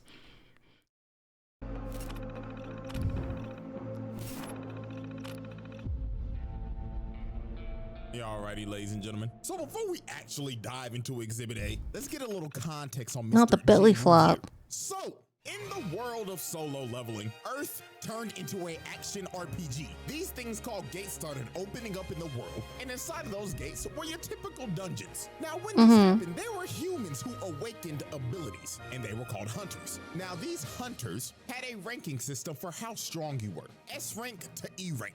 S being the cream of the crop. Highest rank niggas in the game. These Honestly, you could literally like take that whole description that he just said and then change a few words, and it could be like My Hero. It could be Fairy Tale. It could be a bunch of other magic or hero, or it could be 2B Hero X. You could literally take that description that he just said about solo leveling, change the words a little bit, and it's any other anime. These are are your one above alls, radiants, challengers, and basically any other high-ass rank in any other game. These niggas don't touch grass. In showers, never heard of them. Clear example, look at fine shit right here. She always gotta have a handkerchief because she cannot bear the smell of all these sweaty ass niggas. I don't know who it is, but somebody smell like shit. And then it goes from A rank to B, C, D, and E. And Jin Woo was a fucking E. Boy, ain't no way, boy. This nigga was trash. He sucked! Hot ass, button buns. And what made it worse, he was a DPS. So that's how you know he really was trash. And to make it even more worse, in this world, once you get a rank, you're stuck there. There's no leveling up. You are hard stuck. I think wasn't Gino. I need to like reread it or rewatch it because I need my solo leveling fix every now and then. Chat. I'm just letting you know if I'm not streaming, most likely I'm rereading solo leveling. But I think if I remember right, he was like one of the only few E rank because E rank's pretty rare if I remember right. If you're not an E rank, then you're just like a regular human. So this man, Jinwoo, was hard stuck bronze 3, and he was also known as the world's weakest hunter. Niggas had a sigh of relief when they saw him at raids because they was like, oh, Jinwoo's here? Ah, shit, this is gonna be a walk in the park, my nigga. This nigga even had his little E-dater, his pocket healer. Fine shit number 1 because that's what I'm gonna call it because I don't know if his name. She out here having to heal this nigga 24/7 because he's struggling with a fucking goblin. She looking at this every time like, Jinwoo, you gotta stop this shit. I'm having to pocket your scrub ass every fucking raid. And the reason why bro was even doing this in the first place was because his mama was in a coma. This nigga was dealt one of the worst hands at life I've ever seen. Nigga was a trash ass hunter, mama in a coma, and his dad went to go get fucking milk. Backstory so oh god, his dad is hot. Now I'm gonna speedrun how everything changed for this man and how he had the greatest glow up I've ever oh seen. god, he's hot. His party found a secret dungeon. They go into chat. Damn it. Solo leveling is like Jujutsu Kaisen ×2 for me because Jujutsu Kaisen, I love both Toji and Megumi. And then solo leveling just amplified that by 2 times with his dad and Jinu. Like, damn, okay. I can take both, you know? a big old room with some big old statues. Little do they know these statues are alive and they start blicking everybody. People getting incinerated to the bone, stepping on bitches, Aaron Yeager style. Nirvana, why? Swiss cheese like Frieza. This was brutal. Chat, you guys should know. Every now and then you're gonna, what do I call her? Every now and then you're gonna encounter down bad Nirvana. So every stream you should just expect down bad Nirvana to just appear at least once. And Jinwoo decided to sacrifice himself so everybody could escape, leading to him getting jumped by all the statues and dying like the most brutal way ever. But luckily for Jinwoo, this was all a test by the mysterious system. And Jinwoo gets a second chance at life as a player. And as a player, he has the ability to level up. Honestly, low-key, even before the glow up, Gino was kind of cute. Gino was kind of cute. But before the glow up, he was a little cute boy. He was like a little doggy boy. He was adorable. It's not like he wasn't attractive. He was cute. Look at him. He turned in to Himothy. Bro started going into secret dungeons, clearing them solo. He didn't need a pocket heal no more. He became competent. He could one-shot bosses whole parties would struggle to beat. The system made him do the exact workout as Saitama. 100 push-ups, 100 sit-ups, 100 squats, and a 10-kilometer run. Only difference is a nigga ain't go bald. And he ended up building a Greek god physique in like days. So, and he like, snap. He was like around like 5 foot or something. Like he was around like his sister's height, and her sister's pretty short. He like grew like a whole feet too. So not only did he get a glow up in his looks, he grew like a whole foot somehow. Now that we got all the context out the way, let's finally dive into Exhibit A. Attack of the Smurf. This man Jinwoo caught some bodies, and I'm not talking about no regular dungeon. He used to be a twink. If you look at him at the beginning of the manga or the anime, and then you look at him at his most peak physique around like when he got his rank reevaluated, the difference is astounding. It's like his whole body shape. He like his like DNA like altered. Talking about actual human bodies. He was booming niggas. And our first example of this is this bum ass 6-stack. These scheming ass niggas was trying to set our boy up. You see, you need at least 8 people to raid a gate. So they needed 2 fills. So they got Jinwoo and this trust fund bum ass. I got all this gear for nothing. Nepo baby Jinho. Like, don't get me wrong, I with bro, but you can't tell me this nigga ain't the definition of I got all the best fancy new equipment just to still be ass. Like, this nigga sucks, but he's got some of the best equipment on the market. If this don't scream, Hey, he's rich. I don't know what to tell you. Now, when Jinwoo met up with this 6-stack, he was introduced to Mr. Dongsuk, and he explained to Jinwoo, nice to meet you, man. My name is Hwang Dongsuk. All we need you to do is sign this contract, and we'll be on our way. Sign this waiver. Up on these guys' game pretty easily. First off, they made him sign an NDA, which is already sketchy as hell. Secondly, they only asked him to carry the bags because he's an E rank. And last but not least, the biggest thing that threw him off, their team comp consisted of 3 tanks and 3 DPS. Where's the healer? A single healer in sight. And bro told him, oh, don't worry, we do all of our raids with no healer. I beg your pardon? And this is when Jinwoo knew. 4 C ranks and 2 D ranks. That's equivalent to 4 golds and 2 silvers. And not a single healer in sight. GG no hills, this shit is cooked. So later on, they enter the dungeon, and Jinwoo is just there carrying the bags and letting them do all the work. So they end up making it to the boss's lair, and they hit the jackpot because the whole place is covered. Look, they were competent hunters. They were just in the scam game, you know? Monocrystals. These boys are about to make a fortune. So this is when the scheming 6-stack starts to enact their plan. You see, the boss of this dungeon is asleep, and they needed to be asleep to mine all the crystals, because if the boss dies, the gate closes. So Dongsuk told old boy right here, hey man, where's the gear? And bro says, man, sorry boss, I left it outside. Jinwoo and Jinho, you guys stay here and look after the score, and we're gonna go get the mining equipment. Capiche? But they got a pickaxe right there. Literally? Did nobody double check? Well, we already know what happened if you're watching the anime or read the manga. If you're somehow watching this video and you don't know, don't blame me for getting spoiled. So they leave, right? And guess what they do?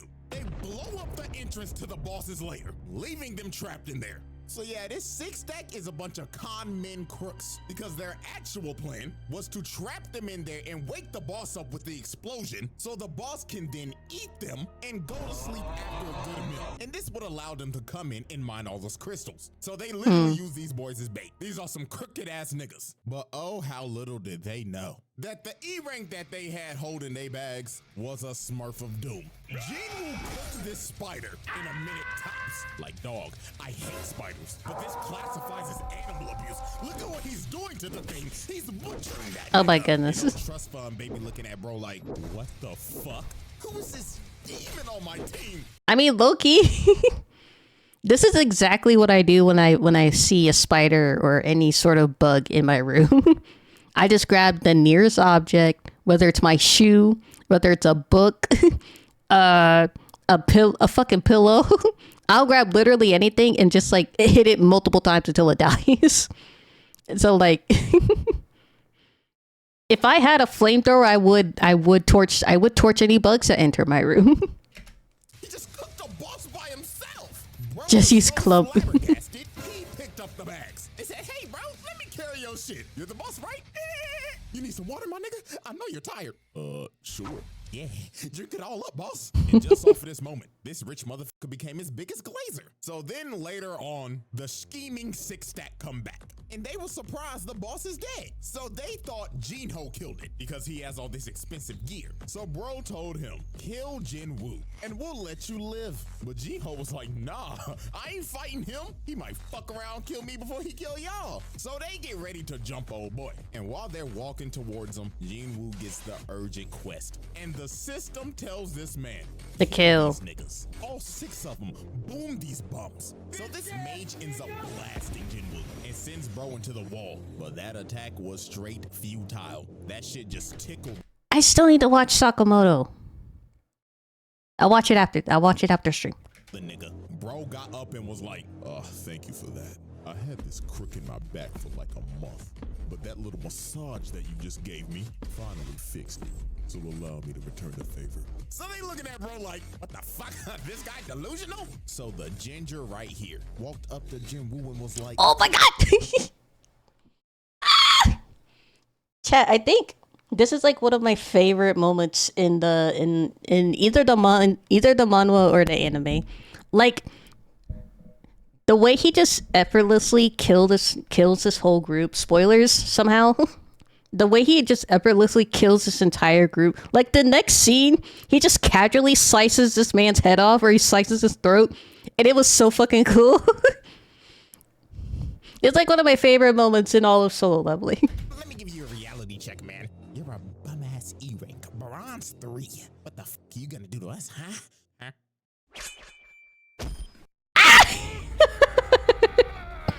With no emotion, just decapitates this. Yeah, so casual. They like, nutty? How the hell did an E-rank just kill a D-rank? And Hwang Dong-suk knew, oh my god, this isn't an E-rank. This is a Smurf of doom. So they all try to jump him, but it is no use. Look at this, he flash steps, bro, and just shoves a dagger in his neck. Oh boy comes in with the swing, misses, knocks to the gut. And he deserves this shit too for rocking that piece of broccoli on his head. You know what made these dudes' deaths even worse? They did not die off of just that one stab. He ended up poisoning these niggas, making them suffer before he finally cut them down. Double kill. Now next up, look at this bum ass nigga with the gun. Can't aim for shit. And he like, nigga, what the fuck is this bullshit? So Jin Woo easily kills his bum ass. And then look at the mage. He tries to hit bro with a fireball. Instant flash step. Takes a nice booty hole. Pause. Chatty's so hot. You could tell by the way he fell. And just off of that, this man that caused 5 bodies, but he wasn't done. Because he still had to deal with old boy. And he was mad as hell. He was like, you fucking smurf. So you think you're cool, huh? Beating on bum ass D and C ranks. Well, little do you know, those guys were just holding me back. Because I know damn well I'm a higher rank than I should be. So Bro tries to attack him, but Woo speed blitzes him and tells him, nah, buddy, you're right where you belong. Just another fucking scrub stuck in Elo. Sabajo, how can you disagree with me on Sun Jinu? Honestly, I'm a little bit disappointed in you. You're gonna disagree with me on Sun Jinu, one of the hottest men in fiction?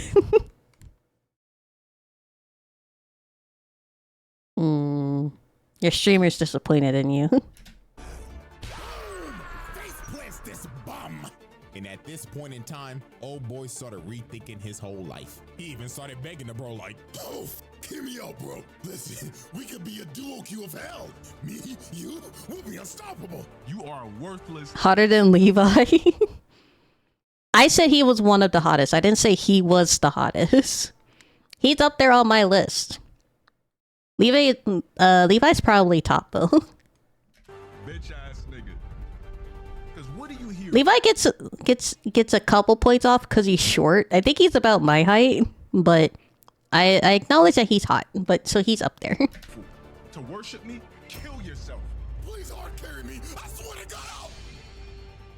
Quintuple kill.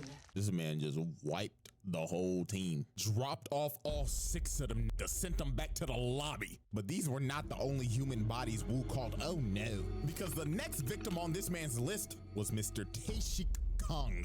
And I ain't gonna lie, this is another motherfucker that had it coming. So how this happened, Jinwoo was on a raid with his old crew, with old nigga and fine shit. And during this raid, they had some prisoners with them that were gonna help because it would shed some time off of their sentencing. And the supervisor of these prisoners was Taeshik Kang. But Mr. Taeshik was not here to supervise. Oh no, this man was here to fulfill a bounty. You see, this man got an offer from a father whose daughter was assaulted by these 3 prisoners. And the daughter ended up booming herself. Then shortly after that, the mother was hospitalized after the shock. Some pretty terrible shit. So the father paid Taeshik to kill these dudes. And that's what he did. He boomed them, which is reasonable. They deserved it. However, what was not deserved is bum.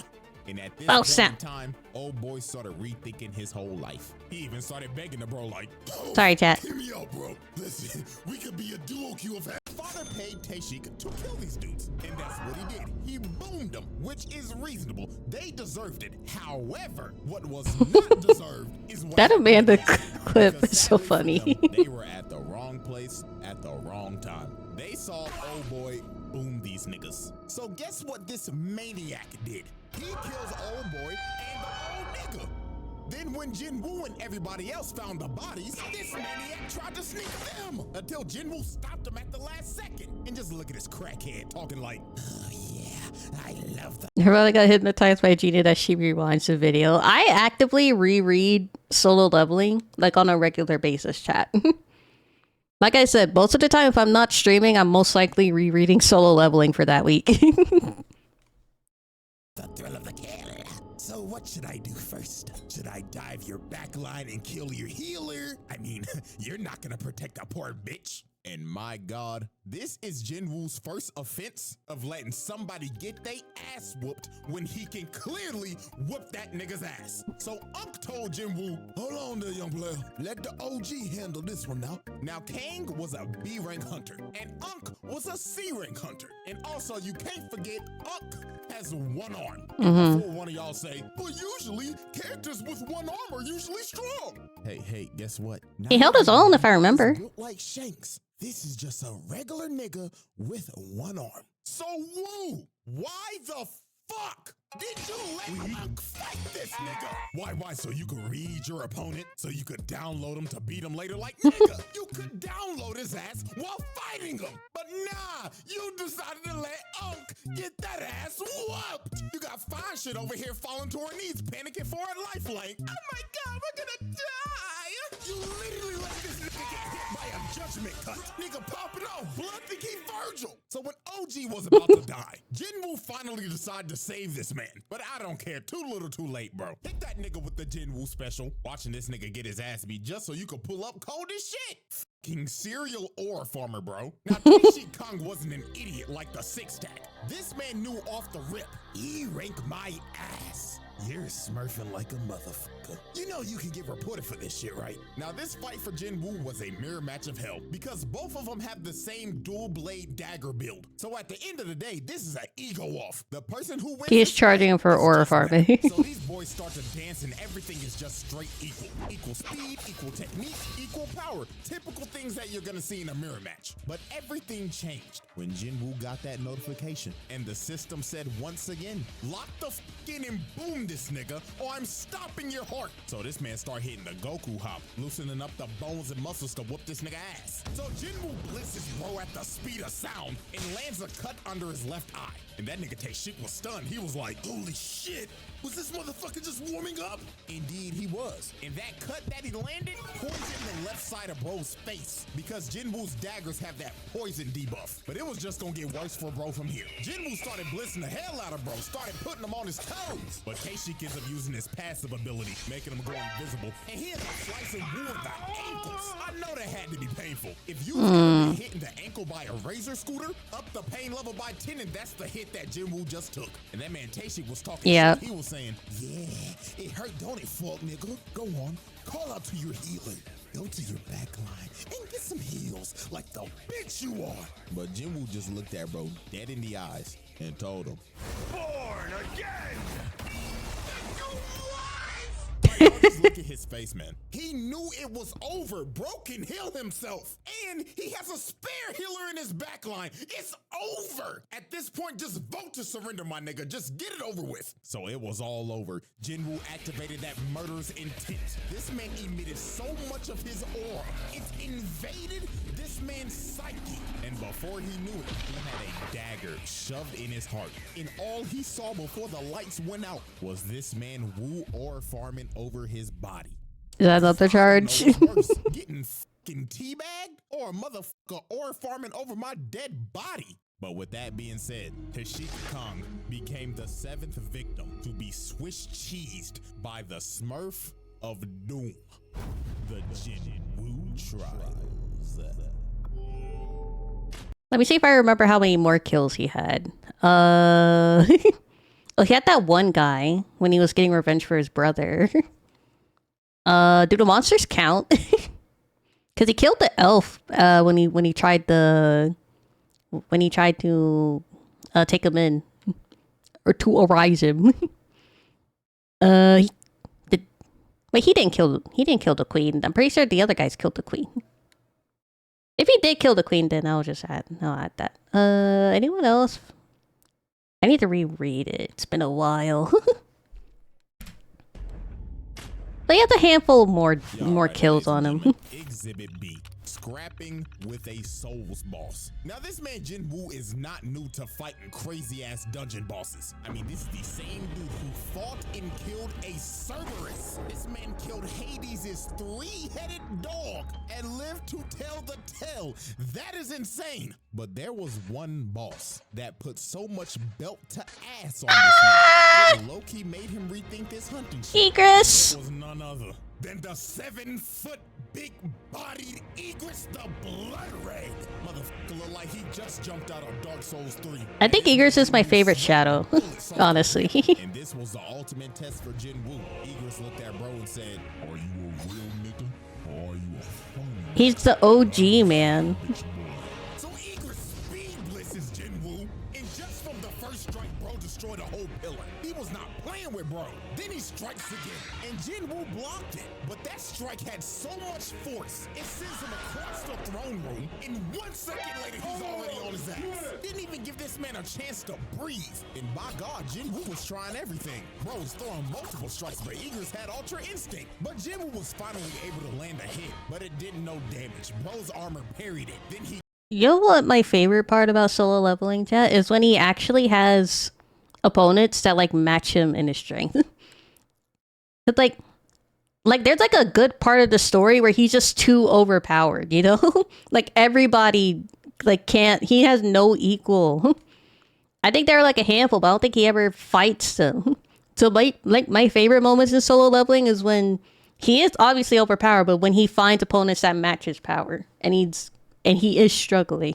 He came down with his sword again, and this strike was so powerful, it sent him flying again. This man Jinwoo was lost, couldn't do nothing. He'd been fighting the motherfucker for 2 minutes and not even an inch of health is gone. So Jinwoo's blade could basically do nothing. These stats were not doing it. Bro was insanely underleveled. So Jinwoo decided, man, if the dagger ain't gonna do nothing, I might as well just throw hands. And Egress, being a gentleman, decided, oh, we throwing hands, so I like you, little nigga. Let's throw hands then. Bro was already winning the fight, but decided to come down to his level and throw hands with him. This man is a demon. And Egress wasted no time. Bro stood That's why I love Egress. 2 seconds. Then boom, with oh. the snap of a finger, plants this man in the ground. Punch was so fast, it was unreactable. And it didn't stop here. Bro picked him up and ragdolled him across the room. Then hawked him down. They hit this boy with the humbling this man to a pope in the wall. And I tell you, boy, Jinwoo was trying his hardest, but he could not land a single hit. Egress had perfect. He wasn't gonna do much damage anyway. Egress is still wearing armor. Ended up finding an opening, and he ended up bicycle kicking this nigga in the neck. And he finally took some health off. But this kick enraged Egress. Bro said fuck it and skipped to his second phase. He started juggling and this man like a bastard. basketball.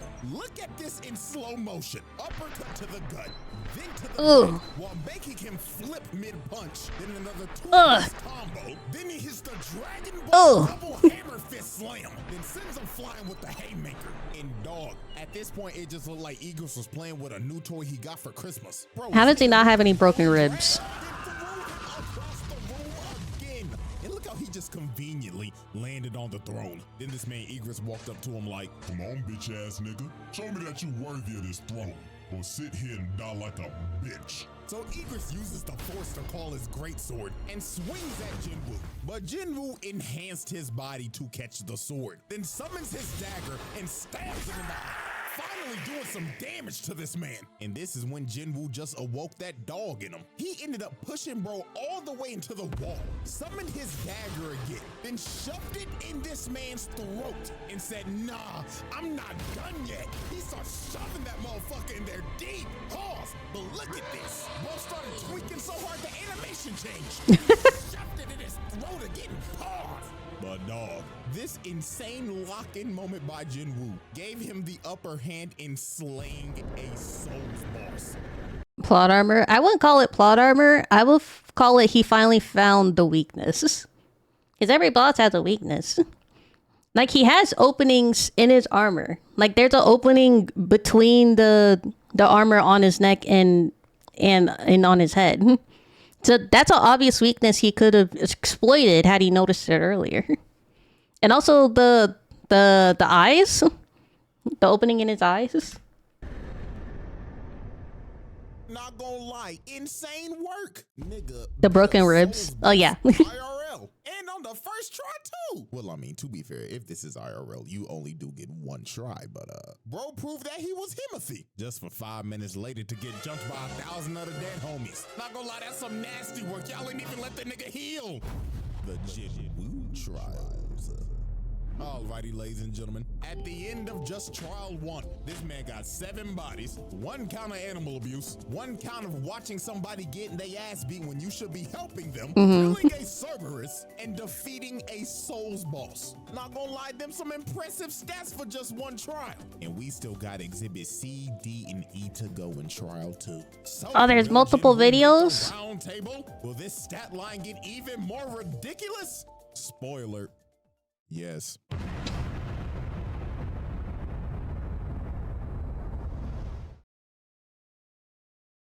The whole anime is about hype moments and aura. You could say that about like a lot of testosterone based anime though. You could say that about Baki Hanma. You could say that about what's that one called? Kenken Ashura. Like this anime is very much just a testosterone aura farming anime, but at least it's entertaining. Like Baki Hanma and Kengan Ashura are good. React to Ano's Voltigold and Doflamingo by CJ. See, the thing is, I already know. I'm pretty sure I've already watched those videos. Also, I watched the Misfits at the Demon Academy anime, so I know about Ano's Voltigold. And I think I already watched Doflamingo.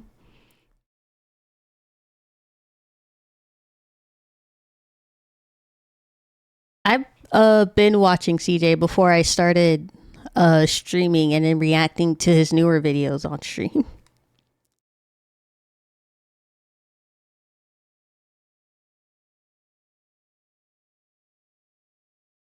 Huh.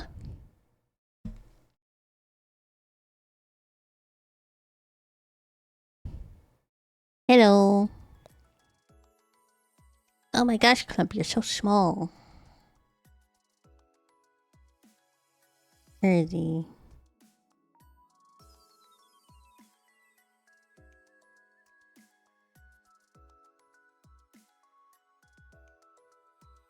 Okay, chat. It has been 3 hours and 45 minutes.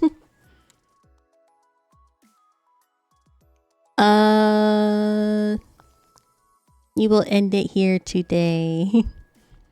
So I want to thank you all for hanging out with me today. It was just gonna be like a short 1-2 hour stream. But thanks to Salvajo, we watched the Jeff the Killer video. And we watched Sunji Nu's new video. Not Sunji Nu. CJ the Champ's new video. So I think that's good for today.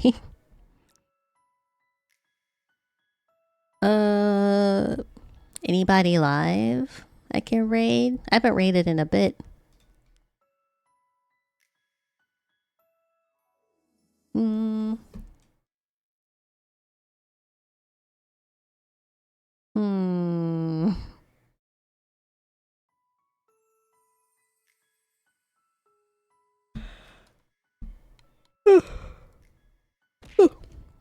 Ow!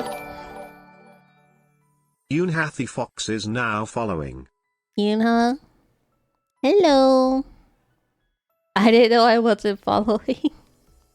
It's okay. I hope you're doing well today. I'm about to end.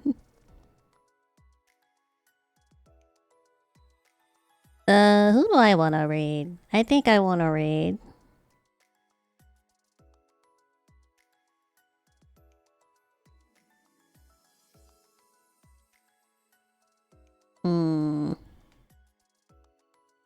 I see that I'm doing well. Hope stream went well. Stream went good. Stream went amazing. Let's raid Axolotl, chat.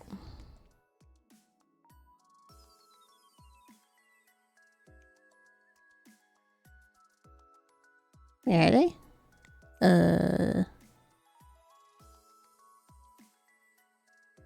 Yeah, let's raid Axolotl. Okay, chat. I will see you guys next stream. We are rating Axolotl Oopa Loopa. We rated them before. They're also a member of the Dumbury. Where are they? Where? There.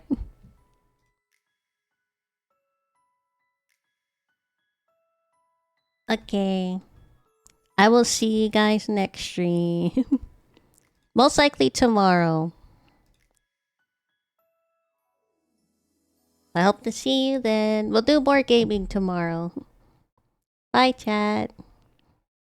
And make sure you behave for raid. Bye.